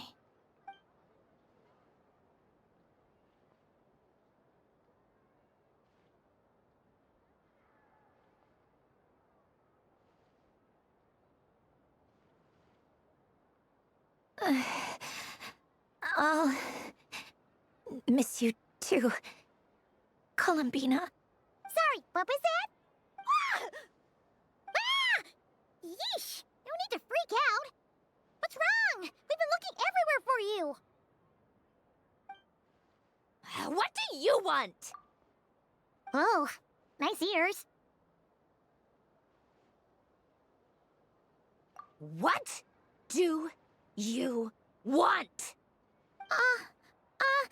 This. Huh? It's your turn to draw something. You're one of her friends too, aren't you? Doesn't know how lucky she is. Sorry? Nothing. I'm done. Take it. Oh, that was fast. Oh, and one more thing. Last time we spoke, you mentioned you were interested in the Narcissan Kreuz Ordo's research, remember? There were too many people when we last met, so we didn't get the chance to do this. What are you talking about?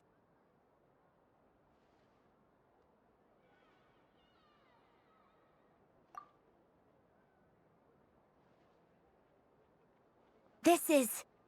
Oh. Alan, Renee, and Marianne. Huh. The Holy Blade. A savior's plaything. It's not about whether I approve or not. These people, they would sacrifice themselves for the sake of the world.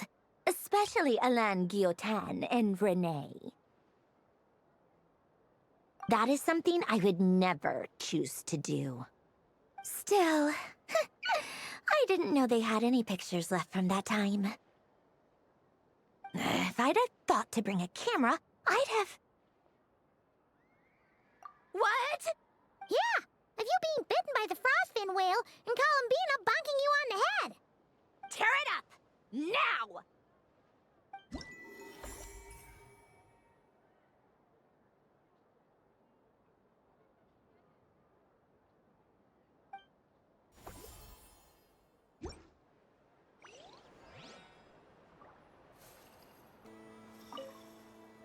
What's there to see on that moon anyway? Let her go up there and cry alone. See if I care.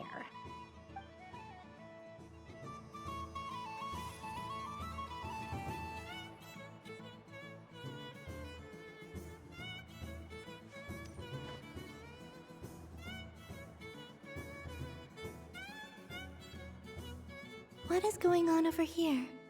It looks like fun. Hold it right there! You can't run away from me, Moon Goddess. Hmm? Are you talking to me? Of course. Do you see anyone else here dressed up as the Moon Goddess besides me and you? Hey, come on! Call me by my title. Happy Moon Prayer Night, Moon Goddess. And the same to you. Anyway, there's no time to waste. Get ready for the duel of a lifetime. Duel? Meet my partner, Stacko. Come on up.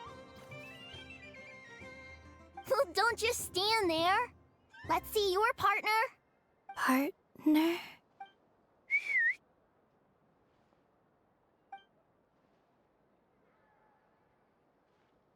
Hmm? So I need to select a partner and command them in battle. Partner. I need a partner.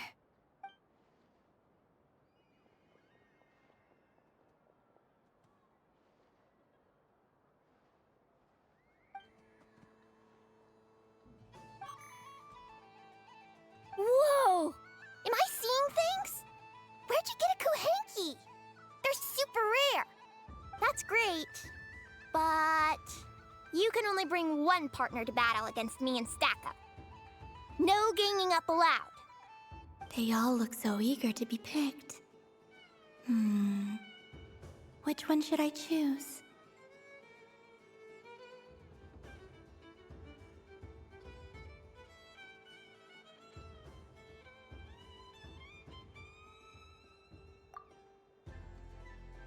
This one usually lives in Nasha Town.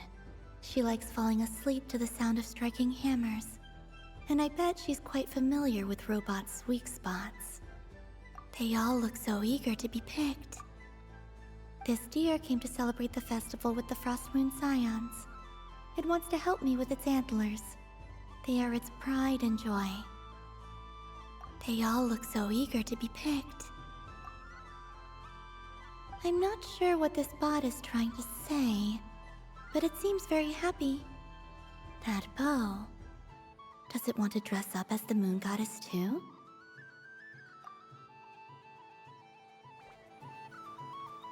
Testing! Testing! Oh, this is an emergency broadcast! An exciting battle is about to take place right here at the Nasha Town Special Arena! In this corner, we have the Moon Goddess and her robot partner. And in the other, we have the Moon Goddess and her other robot partner. Ugh, this announcer stuff is harder than I thought. Why does everything I say sound so dumb? If I could cringe any harder, I'd fold in on myself. Only one Moon Goddess can be victorious in this ultimate battle of destiny! But who will it be? There's only one way to find out! Now, without further ado, let the Battle of the Moons begin! I don't care who we're up against. Stacko and I ain't gonna lose. Let's strike first. Stacko, formation shift. Ho ho ho! The robot has kicked things off with a change of formation. But how will this affect the battle? Nobody knows. The other party chooses to attack. Let's see how their partner performs. Stacko! The attack lands! And if those sizzling sounds are anything to go by, it was very effective. Okay then. Stacko, maintain formation and enter your empowered state. Empowered state! There we go! Now we're talking! Absorbing the immense Kuvaki present on Moon Prayer Night, this lean, mean machine has greatly increased its offensive power! Oh, they chose defense! But Stacko's about to attack with full force! Is it too little too late? The battle is heating up fast! I'm about to start sweating machine oil over here! Go for it, Stacko! Set Kuvaki to maximum! Can their opponents withstand this blow? And what will this moon goddess do? Don't be afraid. Fight however you wish. And it's the empowered state! Both robots empowered now! The attack comes in, but oh, attacks repelled! Opposites attract, but likes repel. And now you've seen it in action! What a powerful repulsion! The robot crashes into the wall! Can it keep going? Stacko! Oh, Stacko is down for the count! Our winner is the Moon Goddess! The slightly taller one, I mean. You did your best, Stacko. I'll take you to Ainos for a checkup right away, don't you worry. Well, you beat me fair and square, I guess. Honestly, I underestimated you. Won't make that mistake again. I think my partner deserves most of the credit. Just you wait. When I'm a little bit older, I'm gonna come back a whole lot stronger. Be ready for a rematch. I'm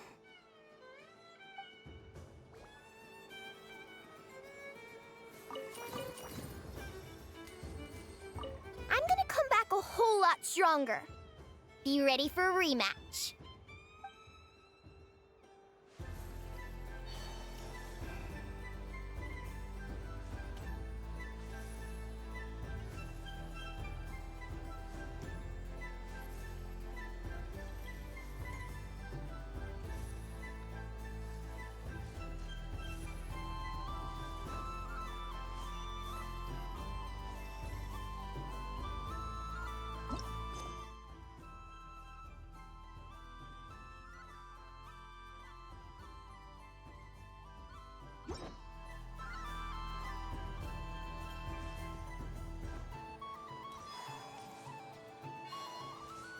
robot show will now begin.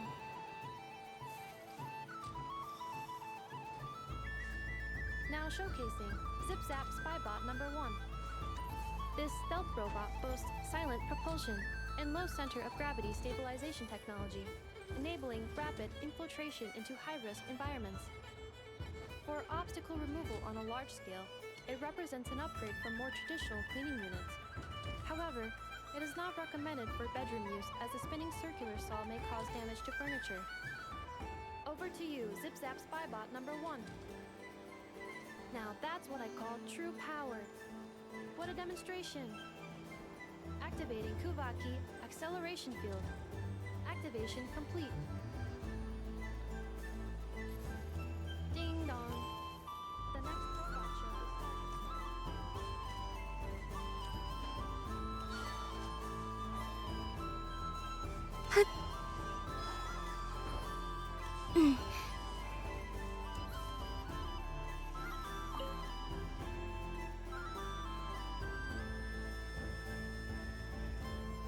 I wouldn't say it's unfair, exactly.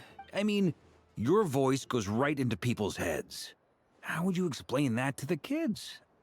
You can't just explain it away as magic. Is something the matter? Ah, Miss Columbina! No, nothing you need to worry yourself about. Ah, impeccable timing. Stick around for a second, Miss Columbina. I need your input on something. This self-proclaimed Knight of Justice has yet to give me a satisfactory answer. I, for one, would like to hear your verdict on the matter.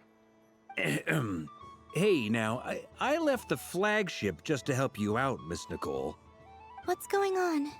So Alice and I are both using long-range remote control spells that work on similar principles, allowing us to attend this festive fair in Dodeco form.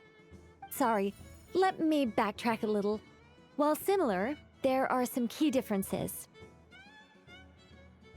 Alice, being a great mage, wanted her Dodeco to reflect something of her own charm and mystique. So she adjusted the way its tail moves when it spins around. An entirely gratuitous move, in my opinion. I hardly see how anyone is going to notice that. If anything, I'd say that anyone who stares intently enough at a Dodeco's tail to notice such a small detail is someone we ought to be highly concerned about. I only say this to emphasize that my question has nothing to do with tails. Now that we're clear on that, why is Alice's Dodeco permitted to interact directly with the children celebrating Moon Prayer Night, while mine is not? Your voice speaks directly into people's minds. See? Exactly what I said.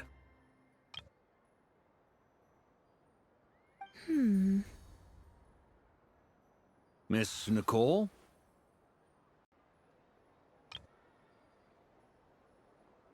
Ugh, I can't stand it. I know that probably makes me sound like a whiny child acting out in front of their parents. And it's a little embarrassing now that I think about it. But hey, I've said it now, I can't take it back. That would be even more embarrassing. Also, don't go reading too much into that analogy. It was off the top of my head. I'm actually an awful lot older than either of you. Miss Nicole, are you saying that you'd like someone to play the game you've prepared? I'm not so invested in that. It's just something cobbled together using items I borrowed from Alice. She probably didn't even make them herself. The point is, I want to know everyone's thoughts after they receive their prizes. But as you've said, I can't just ask. I've been biting my lip for so long, and I've had no one to vent my frustrations on. I thought this was going to be a nice, straightforward festival where I'd get the chance to guide people to treasure.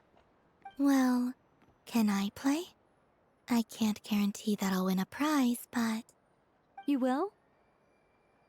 I'd like to try. Then what are we waiting for? Let the game begin! It's like they forgot I was ever here. Ha ha ha ha.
Congratulations, Miss Columbina!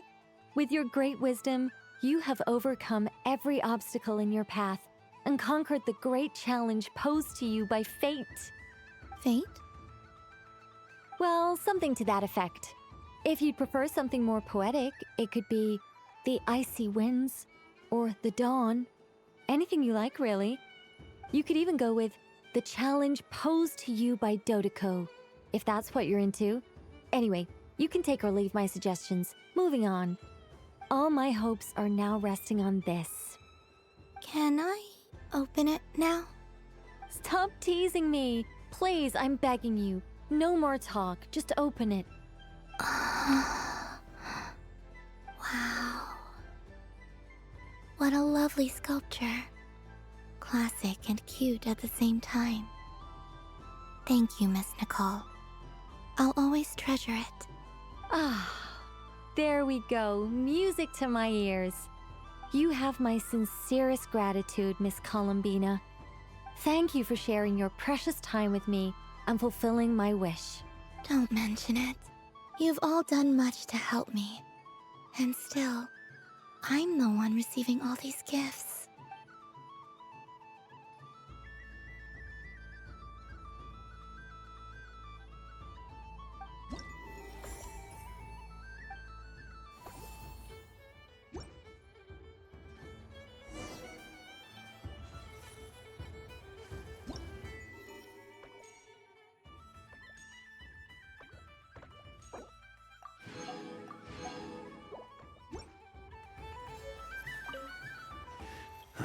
It'd be rude to just leave without saying anything. But at the same time, I don't want to barge into their lively conversation just to announce that I'm leaving. I guess I'll just wait a little longer. Huh? Albedo? This sketch is for you, Grandmaster. Oh, a gift for me. Thanks. The North Wind left in the lurch.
And the winner is Cranberry! Bravo!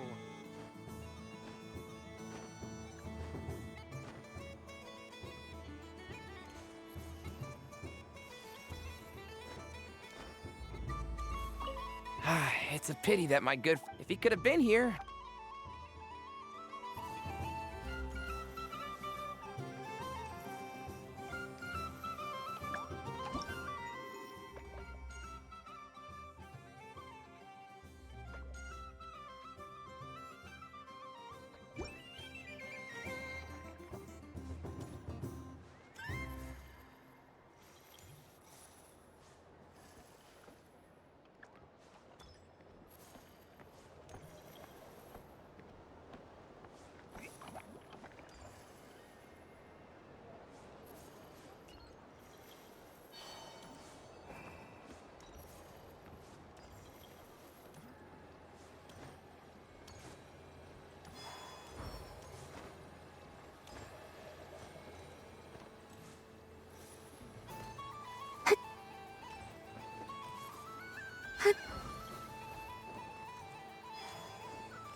Dodoko's Whirligig! Come check out Dodoko's Whirligig! Ah, welcome home, Moon Goddess. Might I ask what this is? Ah, it's a very special amusement sponsored by the great mage herself. Ride on a soft and furry Dodoko and embark on an unforgettable adventure. I say that, but I'm just following a script here. Who is this mage, anyway? And what the heck is a Dodoko? I'd like to ride. No problem. But, are you by yourself? Is that not okay? Oh, no, it's fine. It's just that each Dodoko can accommodate 2 passengers. Would you like to bring a friend along? My friends. That should do it. Now, we just need to get everyone else to draw something on it too. But we gotta keep it a secret from Columbina. Traveler. I want to go on that ride. Will you join me? Let's go then. Don't worry. Paimon will do the rounds. You go have fun. All right. I think we have to wait in line over there. Please take your seats. For safety reasons, you mustn't try to leave the ride before it comes to a complete stop.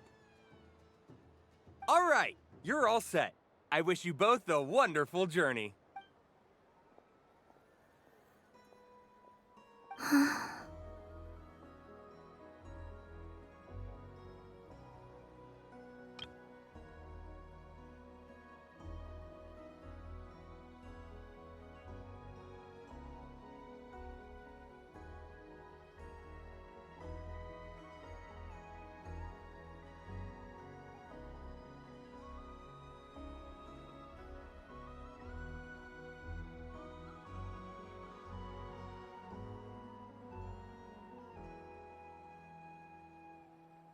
Not bad. It reminds me of riding a moon lane. Sometimes, the Kuhenki circle around me like this, playing their beautiful melodies. Yeah, I'm going to miss them.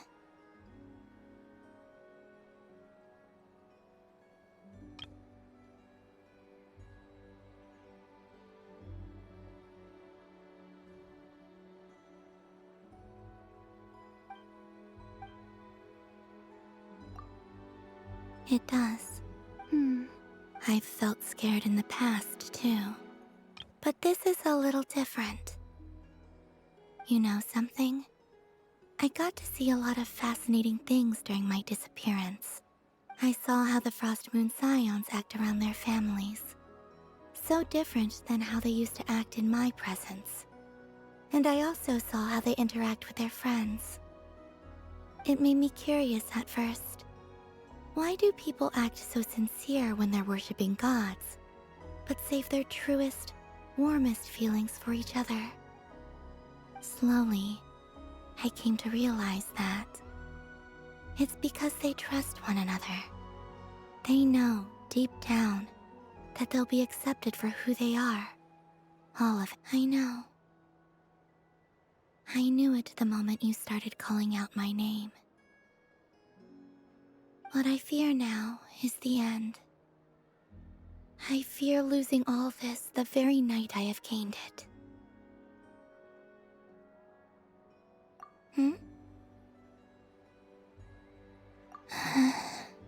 Thank you for this conversation. Thank you for listening to me. Don't worry. This fear I have, and the unknown that awaits me, they cannot hurt me. Not when I possess a treasure far greater. I just want you to remember this version of me, the real me, on this final night together. Dear passengers, Dodoko's awesome adventure has come to a close. Please leave in an orderly fashion, and we look forward to seeing you again in the future. Don't want the journey to end, huh? Don't worry, you two. There's always another adventure waiting just around the corner.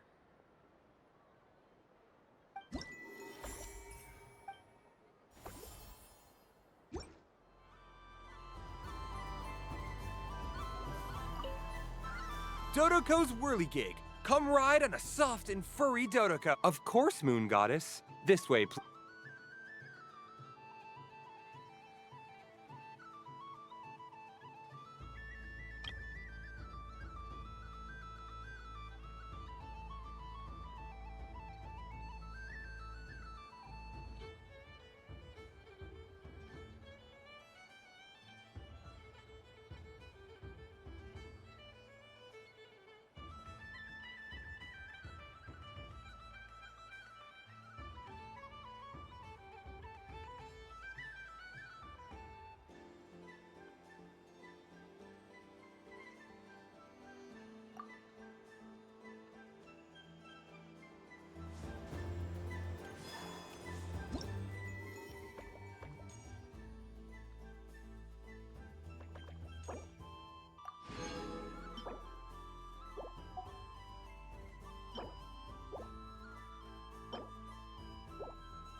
Fun ride, huh?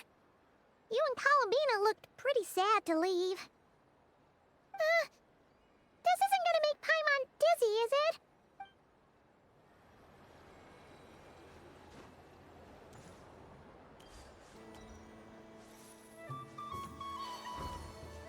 What's this? Should I give it a try?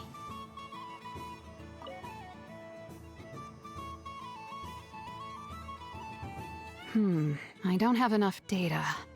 Need more samples. But who should I ask for help? Is this one of the amusements? Or is it a research project? Bit of column A, bit of column B. I'm currently running some synchronization tests on these bots. Basically, you need to press the button to help them successfully obtain the treasure. But you've got to time it right. I'll record your data, which will be used to improve the robot's accuracy. But, ma'am, I mean, Moon Goddess, don't you think you should take your eye mask off first? There's no need. I will be all right. Okay then. Whatever you're comfortable with. Great. Then let's begin.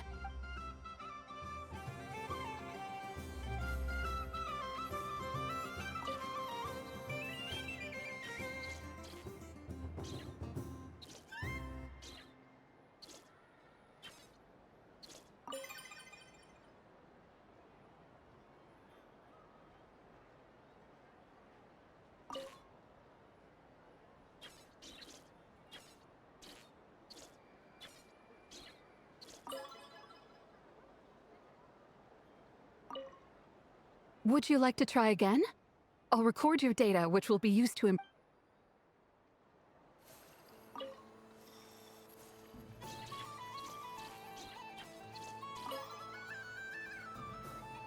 Nice! Data collection complete. Cool! So much useful data. I'm progressing much faster than I expected. Thank you so much, Moon Goddess.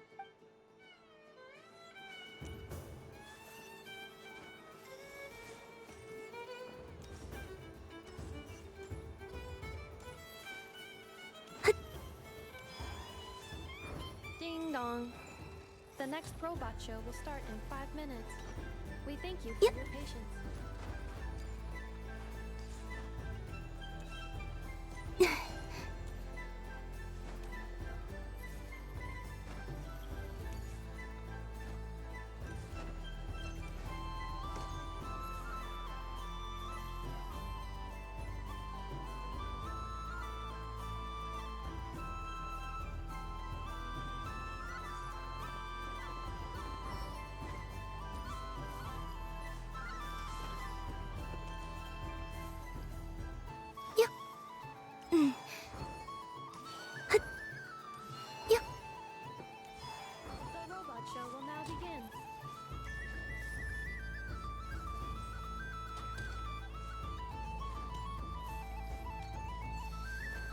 welcome to the stage.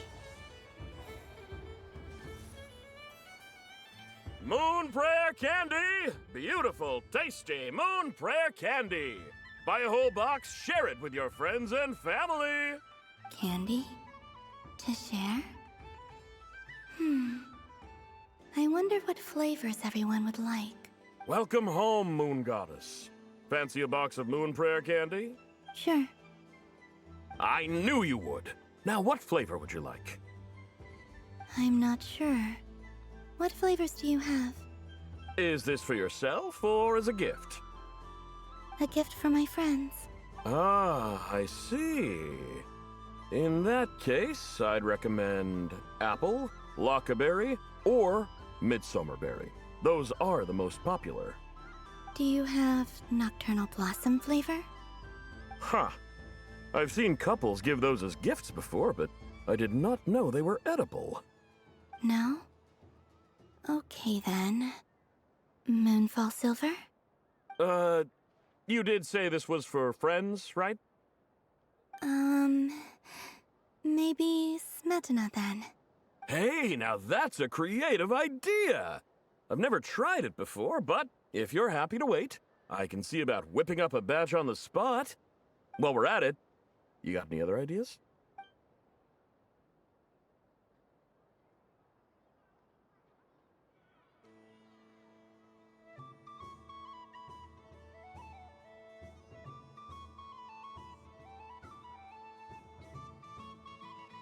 Here you go. Every flavor you asked for is in there. Thank you. I should be the one thanking you! You brought me a whole bunch of new business. It's like a genuine blessing from the moon. I hope you and your friends have a lovely night.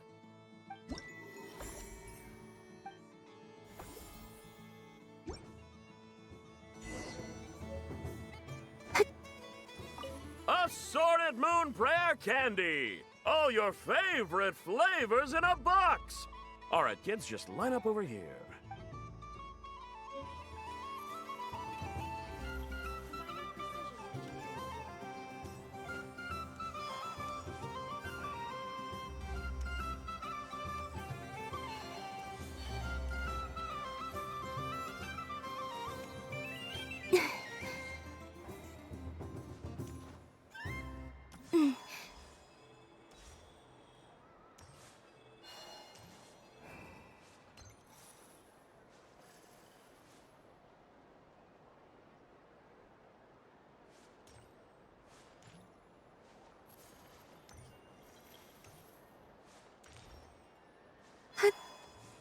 The robot show will now begin.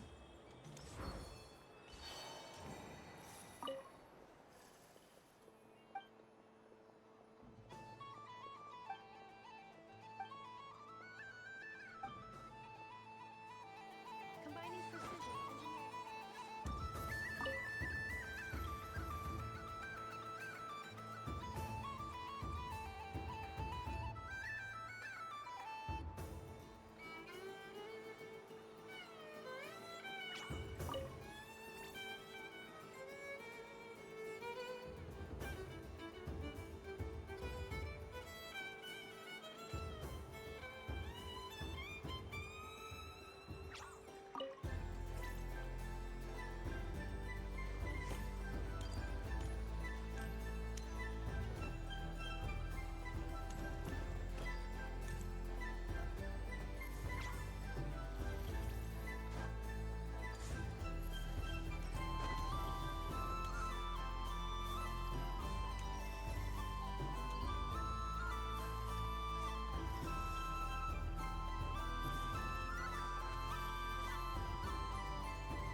Happy Moon Prayer Night, adventurers.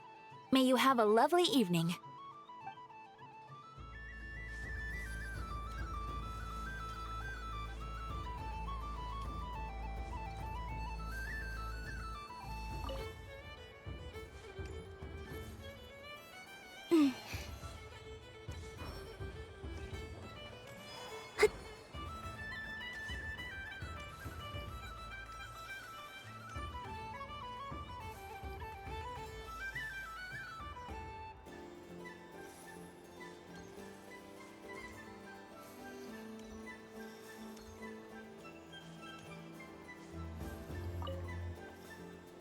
Miss Liliki!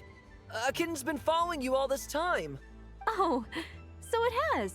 Hello there, little kitty. May the moon light your path. Did Lady Llama send you? Or was there something you needed? You'd like some moon prayer candies? No? I believe it wants that box. Oh, I see. Here, kitty. Come on. Here you go. Thank you, Lady Mr. Cantor, did you see that young lady dressed as the moon goddess? Sorry, no, I was looking at... I was watching the... cat. I see. The resemblance was uncanny. She seemed like the true Lady Kutar, the one who guides souls.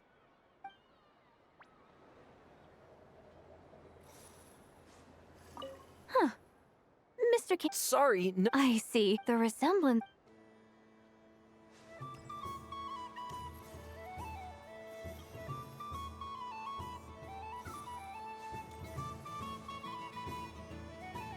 Something about festive lighting always has a way of putting the warmest smiles on people's faces. This is most thoughtful of you, Miss Columbina. Kindness exudes from your heart like benevolent moonlight. Forgive me, but I shall have to enjoy this gift a little later. I hope that the flavor I chose is not the only one of its kind. If others were denied the chance to sample such kindness as you have shown to me, it would be...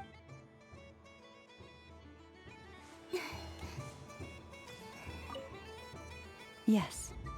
May everyone's wishes come true.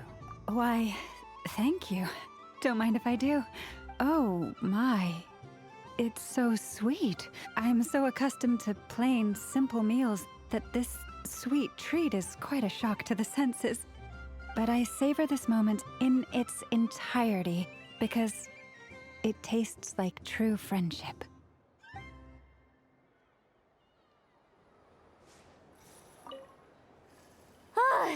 I just had a water fight with 2 Fatui Harbingers. Pretty scary, but also surprisingly fun. Aw, man, this feels kinda wrong. Like, shouldn't we be the ones giving you candy rather than the other way around? I guess I'll just take one. What flavor is that? It tastes like getting a mouthful of muddy grass. After being rear-ended by a blunt-horn rhino, then face-planting the ground. I'll never get this taste out of my mouth. It's delicious.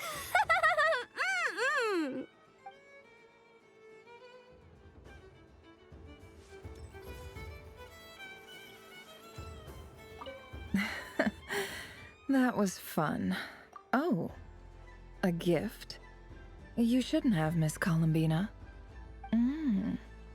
Very nice indeed. Candy is one of many luxuries that the desert folk could never afford. How I yearned for candy when I could not have it. Yet, now that it is readily available to me, I never seem to crave it. May your moon prayer night be one free from regrets.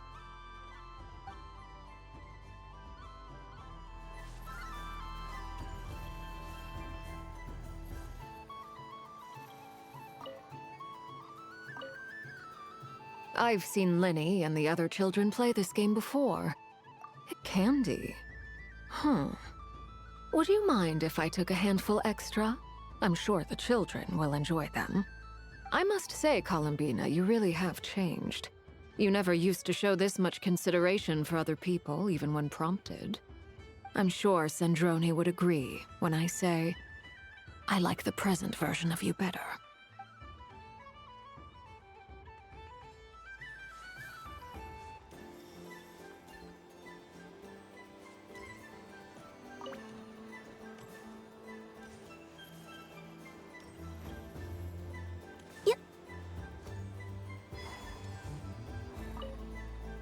Done being a do-good? Thanks for coming here with me, Hat. Are there any— Why does that I know you don't— even if you wanted— otherwise you'd— Looks like Albedo's socialization program. A moon prayer candy for me? Huh, thank you. It smells like baked apples and butter. Reminds me of Good Hunter, a restaurant in Mondstadt. I always have to resist the temptation to go there unless I'm ordering food. I understand your homesickness, Miss Columbina. I have a double dose of it, because both Simulanka and Mondstadt are my home.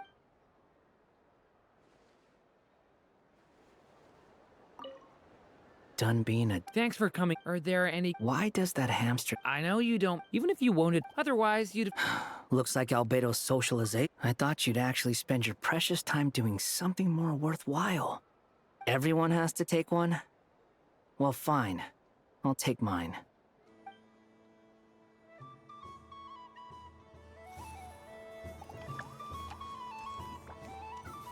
If all the prizes, so the next, and remember, run. Oh, a gift for me? Lord Sangamabe really is going up in the world. Wow, candy from the moon goddess herself. If I back this up, no, what am I saying? Box this. Maybe I don't even need to go to all that trouble. Any old boxes will do. I just need to tell my customers that this candy is blessed by the moon goddess. Yeah, that ought to do it. Wow, candy from the moon goddess herself. If I back this up, no, what am I saying? Box this up in exquisite gift boxes? Yes, I could make a fortune. Sounds like a plan. Time to have Irwa earn his keep when I get back.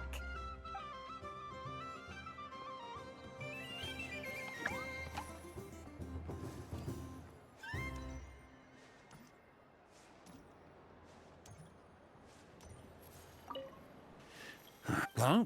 Albedo? This sketch is— Oh. The North Wind left in the lurch. Ooh, I get one too? Nice, thanks. What is that? Oh, it's so familiar. Don't tell me, don't tell me. Oh, I got it. It's like the candy jar dropped into a vat of today's boon.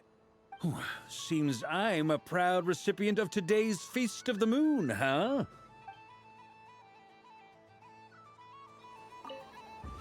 Huh? Albedo? This sketch is for— Oh. The North Wind left in the lurch. Thank you. It seems I've picked lemon. It strikes a good balance between sweet and sour. This has piqued my curiosity. What if we were to add citrus and other spices, then enhance the flavor via caramelization? Perhaps I should take the time to try this out.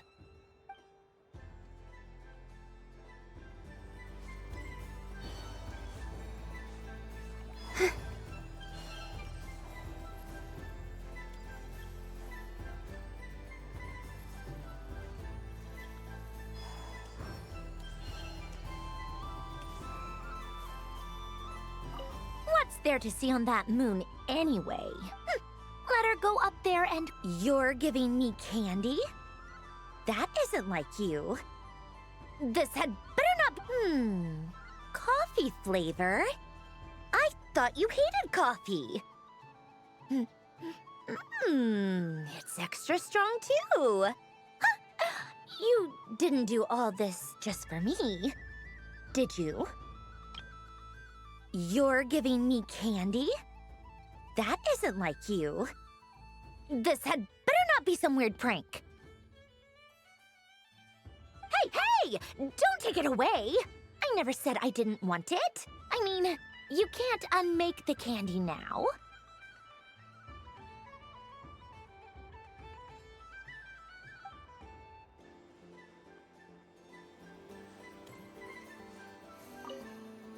I'm gonna come back.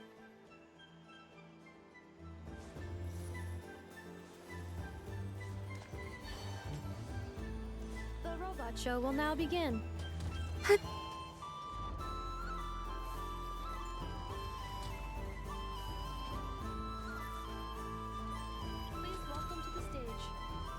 jet Stucky.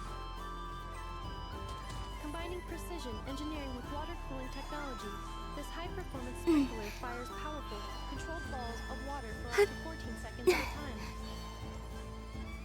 as well as providing accurate plant watering at range.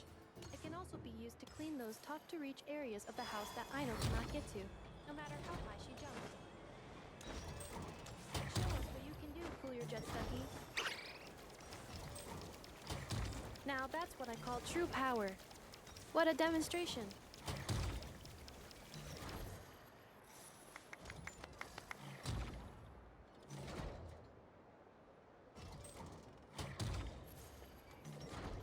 Dealing with stage waterlogging. Task complete.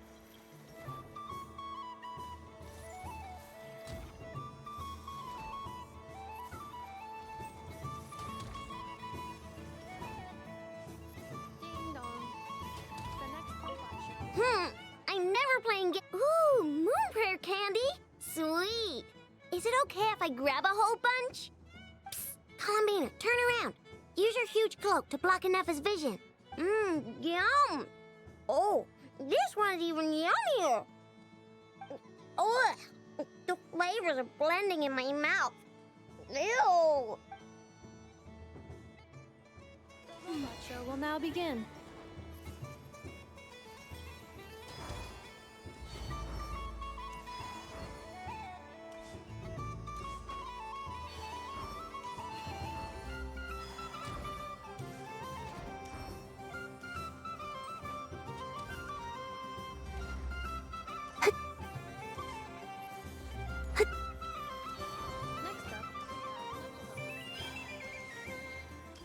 Armed domestic robot utilizes multi-sensor fusion technology to provide 24-hour security and environmental parameter monitoring. Duster mode redefines the meaning of dusting, providing our companions with a holistic, thorough, and effective cleaning service for the long term. Take it away, Knuckle Duckle.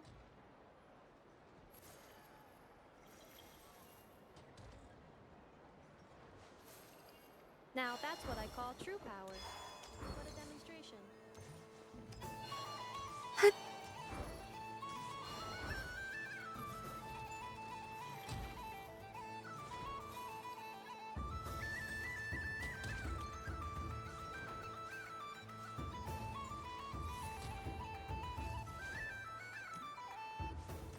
Clearing stage of Kubaki stamping die.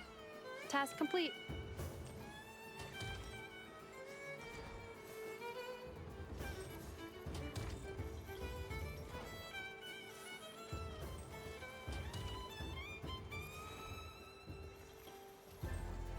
Ding dong. Aino is throwing a tantrum again. I'm scanning candy composition and ingredient ratios. Selection confirmed. I would like the crumb kake flavor. Flavor profile simulates real crumb kakes with 27% accuracy. This is a non-viable substitute for Aino's afternoon snack. One moment, please. Done. Please sample this freshly baked crumb kake, Miss Col. Ding dong. The next robot show will start in 5 minutes.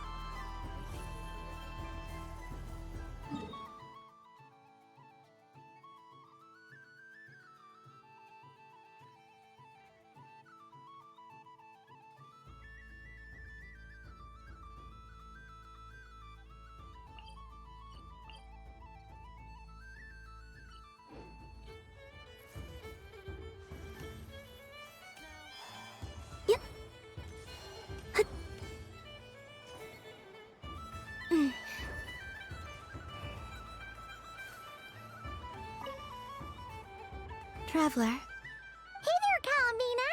Are you done checking out the festive amusements already? Are you sure you don't want to look around some more? You might not get another opportunity like this for a while. Right now, what I'd like to do is...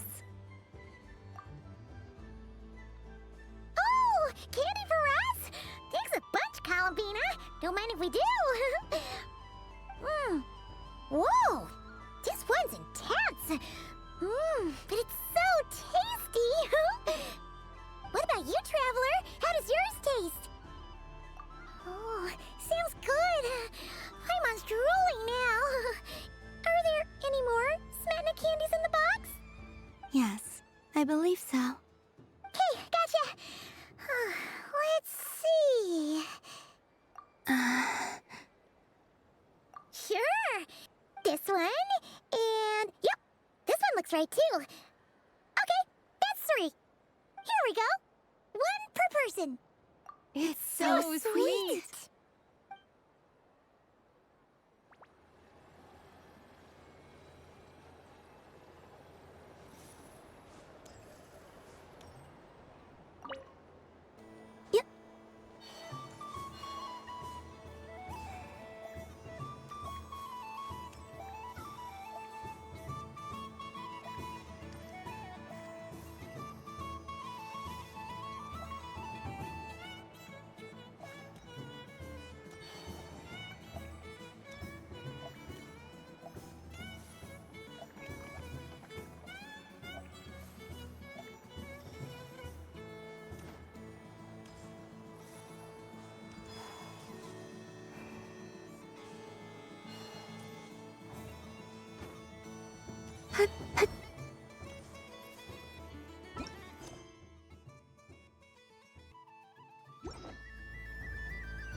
Traveler. Columbina!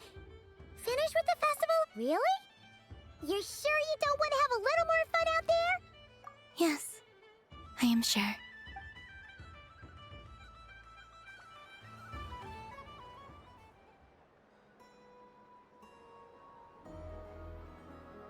This was the most fun I've ever had on a moon prayer night.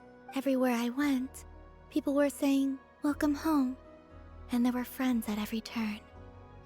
I only wish it could last longer than one night. Oh. Yes, you're right. The moon prayer blossoms. Ooh, look! Look! Moon prayer night has come.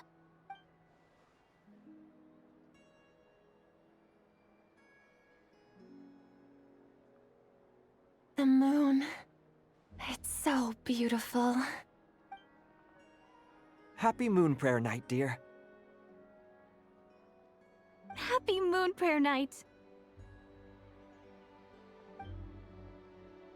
Happy Moon Prayer Night.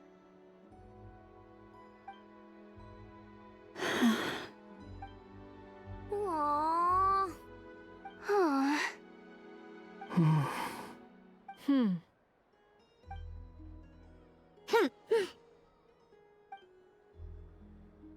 Time flies when you're having fun. Oh, looks like the time has come. Columbina.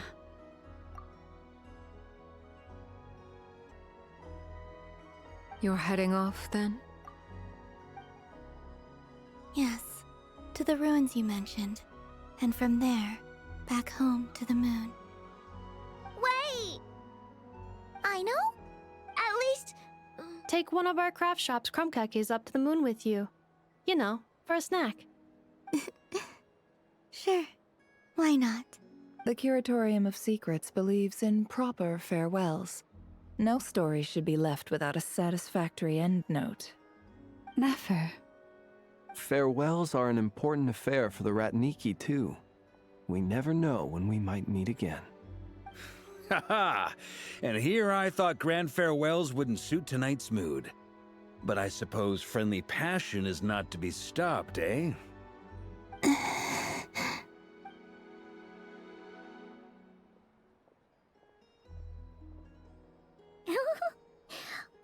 made a little something for you, Columbina. Ta-da!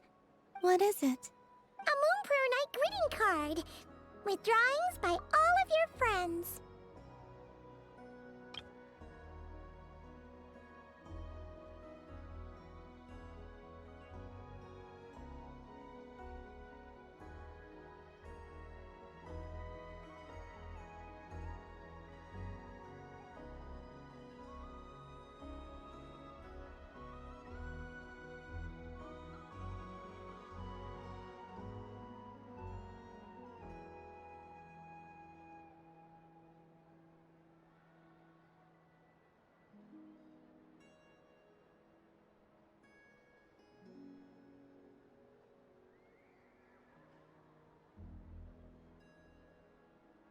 You did mention that you'd like a portrait done, so I took the liberty of creating one for you.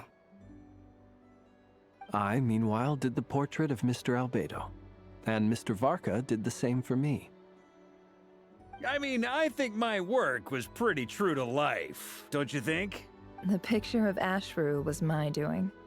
The two of you seem to get along rather well. Wait, was I the only one who did a full-body picture? That's so embarrassing. I did pictures of me and Anefa. I did my own portrait and one for Hat Guy. Plus, there's the two mages, Arlecchino and Sandrone. So, if you ever miss us, just flip the card open and we'll all be right there with you. I don't know what to say. Thank you so much, everyone. This whole moon prayer night was more than I could have ever asked for. It is the greatest gift I have ever received. Lama, I figured it out. Figured what out? Remember how the Frost Moon Scions used to use milk as invisible ink to write hidden messages? That was a very long time ago. Oh, are you saying? Yes. When I miss you all, I shall use moonlight in the same way to write words that only you can see upon the moon itself. Wow, that sounds lovely. Quite. But how will we see them? Simply open your windows on nights when the moon shines bright, and the moonlight will naturally flow towards the words I have written. That sounds most fitting indeed. Very true to form. I'll try to write them in places that won't disturb your sleep. I, for one, would sleep all the better for having read one of your messages before settling down for the night. Exactly. So don't worry about disturbing anyone's sleep. Just promise you'll write to let us know you're okay, all right? All right. I promise.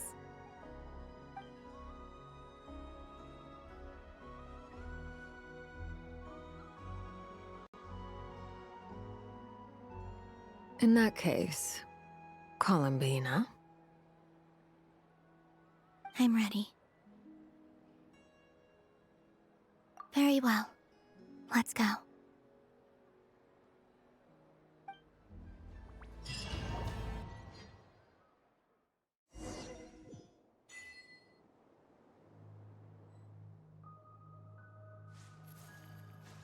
In just a few moments, I will be gone.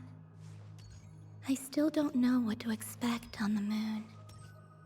Will I really be able to send messages to my friends? The Kuhenki, the animals of Not Cry. I'll never get to see them again. I wonder where I'll be when the next moon prayer night comes.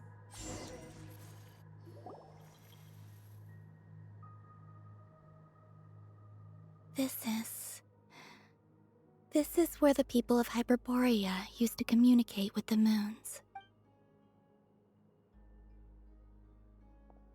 Eternal moon, frost moon, iridescent moon.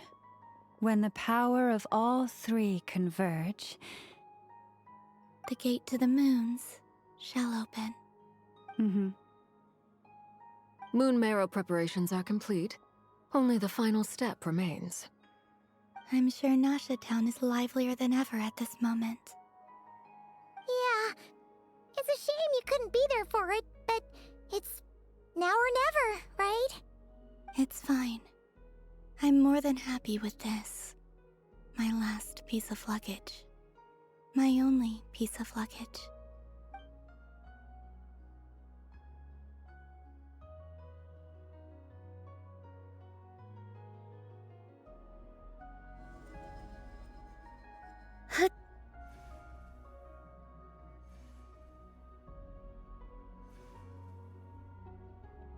I can already feel the moon calling to me.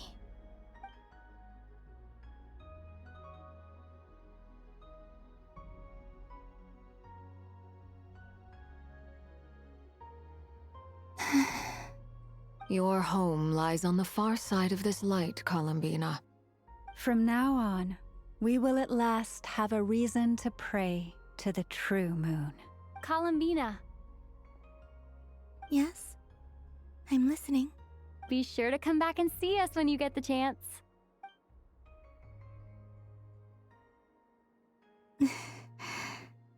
Of course. But if that chance doesn't come, then remember that you have friends on this planet. People who will miss Columbina. Yes, I will. Thank you for everything you've done for me. And remember, come night or day, the moonlight shall always connect us. Well then, farewell, my friends.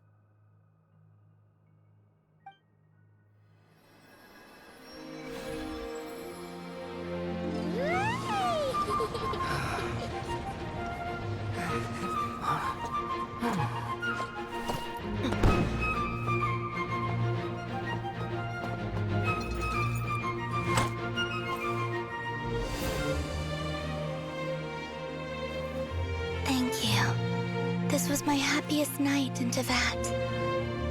Farewell, Columbina.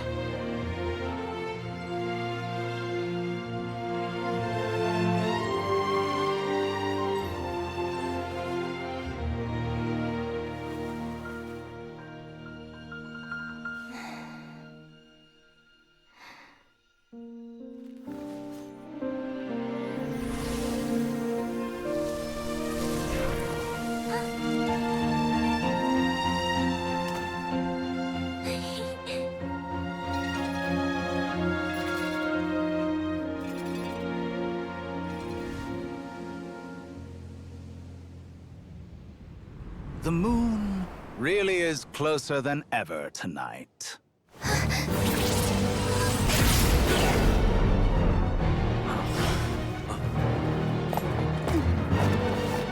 Columbina.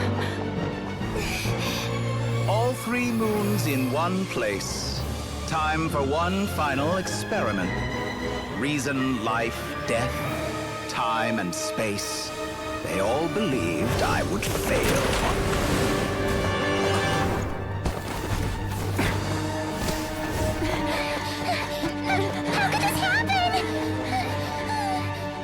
But Tevat's primordial power never did belong to the throne of heaven. And now, they are mine.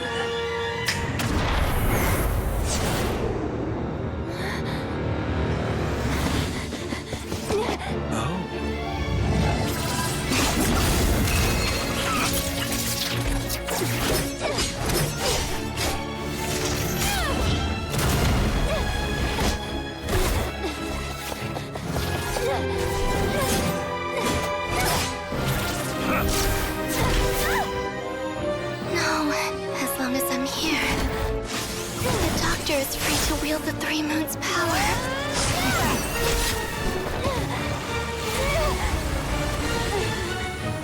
It's the only way.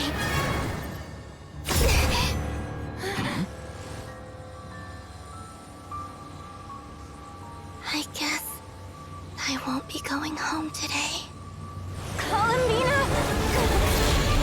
No!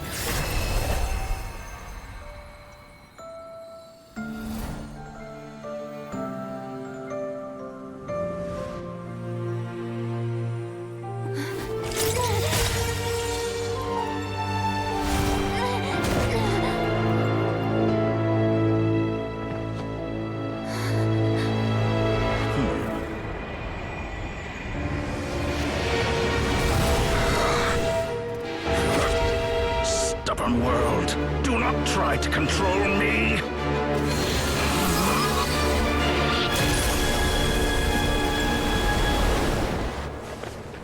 Columbina.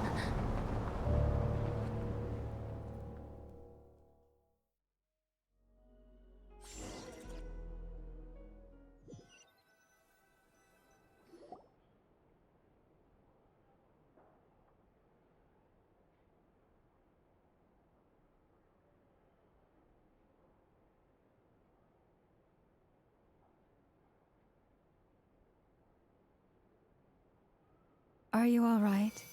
Do your wounds still hurt? I had someone prepare a little medicine that could prove effective. Take it if you need to. In that case, let me relate the contents of the call we made to Alice after the incident occurred. That Dottore is a crafty one. He distracted the Hexenzirkel by creating a huge fuss at Tevat's borders. I'd assumed that the cause was an abyssal intrusion from the outside world, which in fairness is a rather common occurrence. But after learning that you managed to influence the phantoms in Nodcry, I realized that perhaps this interference could have come from within Tevat instead. But we weren't able to change their fates. True, you couldn't change how their stories ended, but you did build some variables around yourself. Variables? Yes, things you heard that you could not otherwise have learned, ideas that would otherwise have never crossed your mind. All these things are variables. Of course, most variables usually pale into insignificance with the myriad of possibilities floating around. But the moment you start treating them as building blocks and intentionally stacking them, that changes things. That's what Dottore did, and it's how he created the necessary conditions so that when you activated the portal tonight, it played right into his plan. However, we have no way of knowing exactly what he did. Yeah, we also need to ascertain Columbina's status. And that about sums it up. As I suspected, Dottore has disappeared completely. If it's any consolation, he wasn't able to control Columbina as he might have wished to. Oh no! What? She did what? All we saw was Dottore appeared and used some kind of power. The next thing we knew, he and Columbina were gone and you were falling into the sea.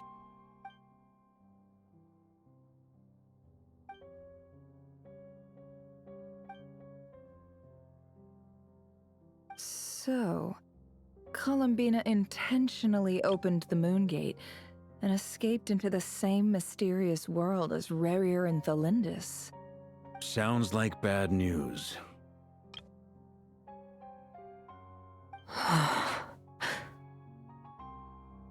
Seen in that way, the trilunar syzygy and Rerir's emergence, Dottore might have been pulling the strings in both cases. According to Miss Alice, he is attempting to transcend his destiny and finish an experiment that only a god might complete. An utter lunatic. Wait a sec, where's Hat Guy? Seems like he'd want to be here for this. He took off with a Dodo communication device after we spoke to Alice. He said he had a hunch that he wanted to investigate by himself. The look on his face was terrifying. I've never seen him like that before.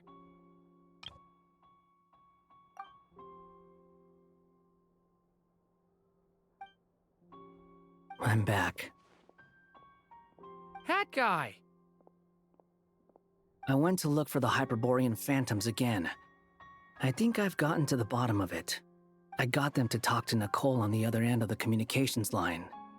Turns out, the history they describe is different from how Nicole remembers it. Really? But how? Surely Nicole can't have been wrong. Because the phantoms are the ones who are deceived. They speak of a savior who appeared in their history. One who never should have existed.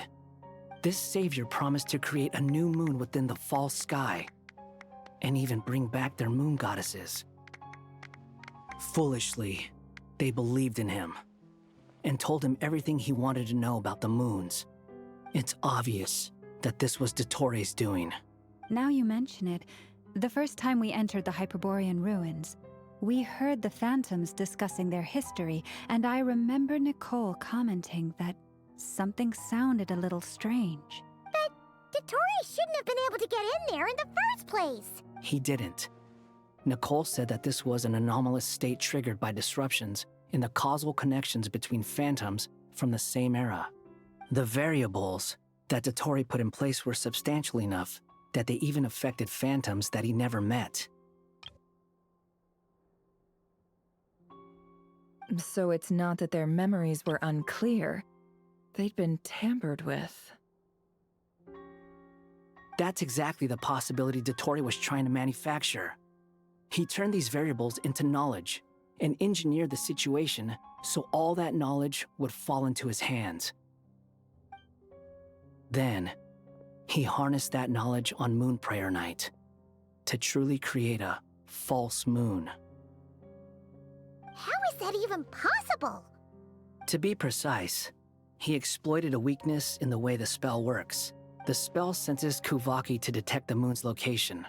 So, as long as the false moon more strongly resembled the moon than the frost moon beyond the skies, the gate would teleport Columbina to the false moon's location. In other words, to Dottore's side. Once he had her under control, the teleportation spell remained active, and he manipulated her power to seize both moon marrows. At that moment, the moon marrows disappeared right before our eyes. It was already too late, even as we were leaving the ruins. By then, Dottore had already amassed the power of all 3 moons. So, where does that leave us? What do we... I'd certainly like to know what Her Majesty thinks, now that the concerns I expressed to her have come to pass. But we cannot simply sit and wait for her to decide the matter.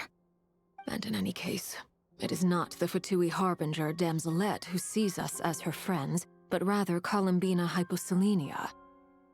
If, even in such extreme circumstances, Her Majesty will not lift the prohibition on Harbingers drawing steel against one another, then I will do as my heart demands. I will fight as Peruware instead. Oh, Arlecchino! Time is short, so I'll make the first move.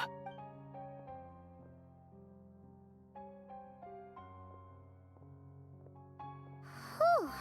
Even Arlecchino seems to be losing her cool now.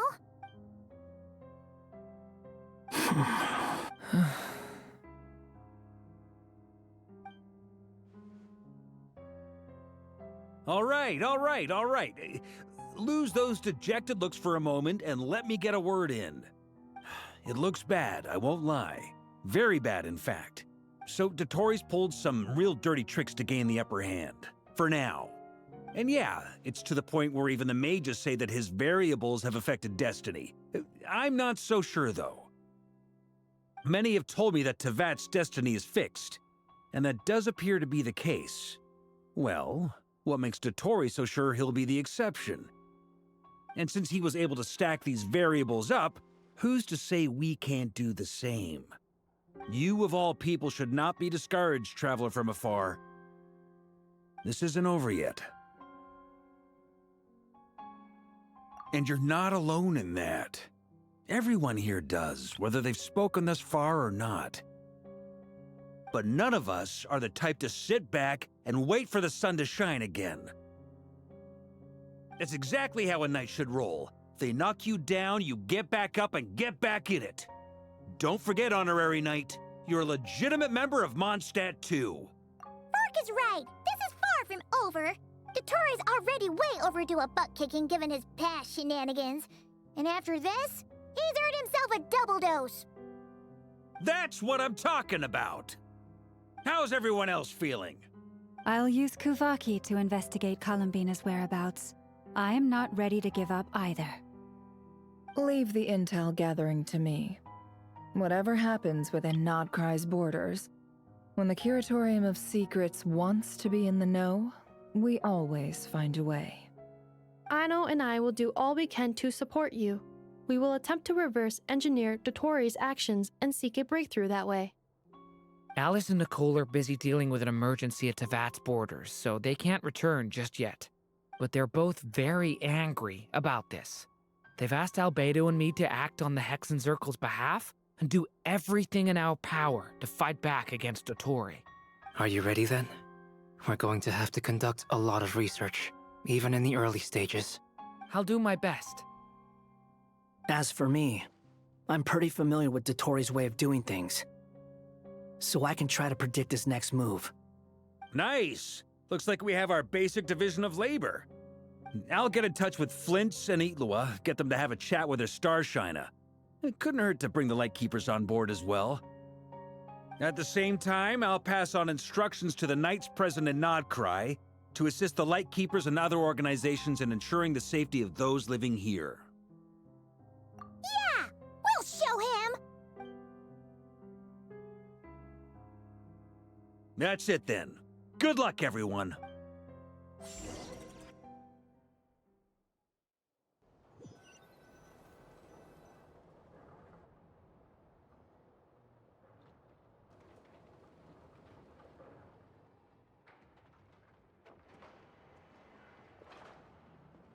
I never thought that Columbina would become my real name.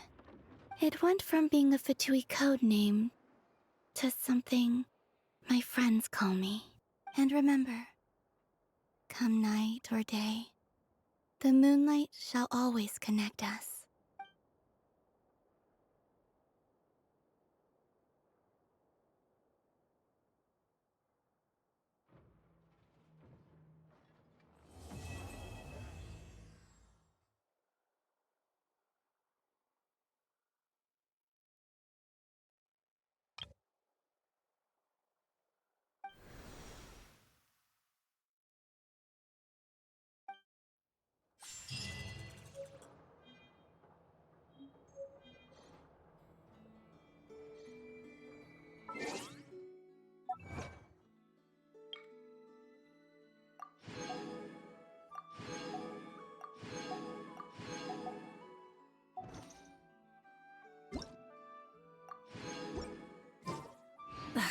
Instead of confining themselves to the heavens,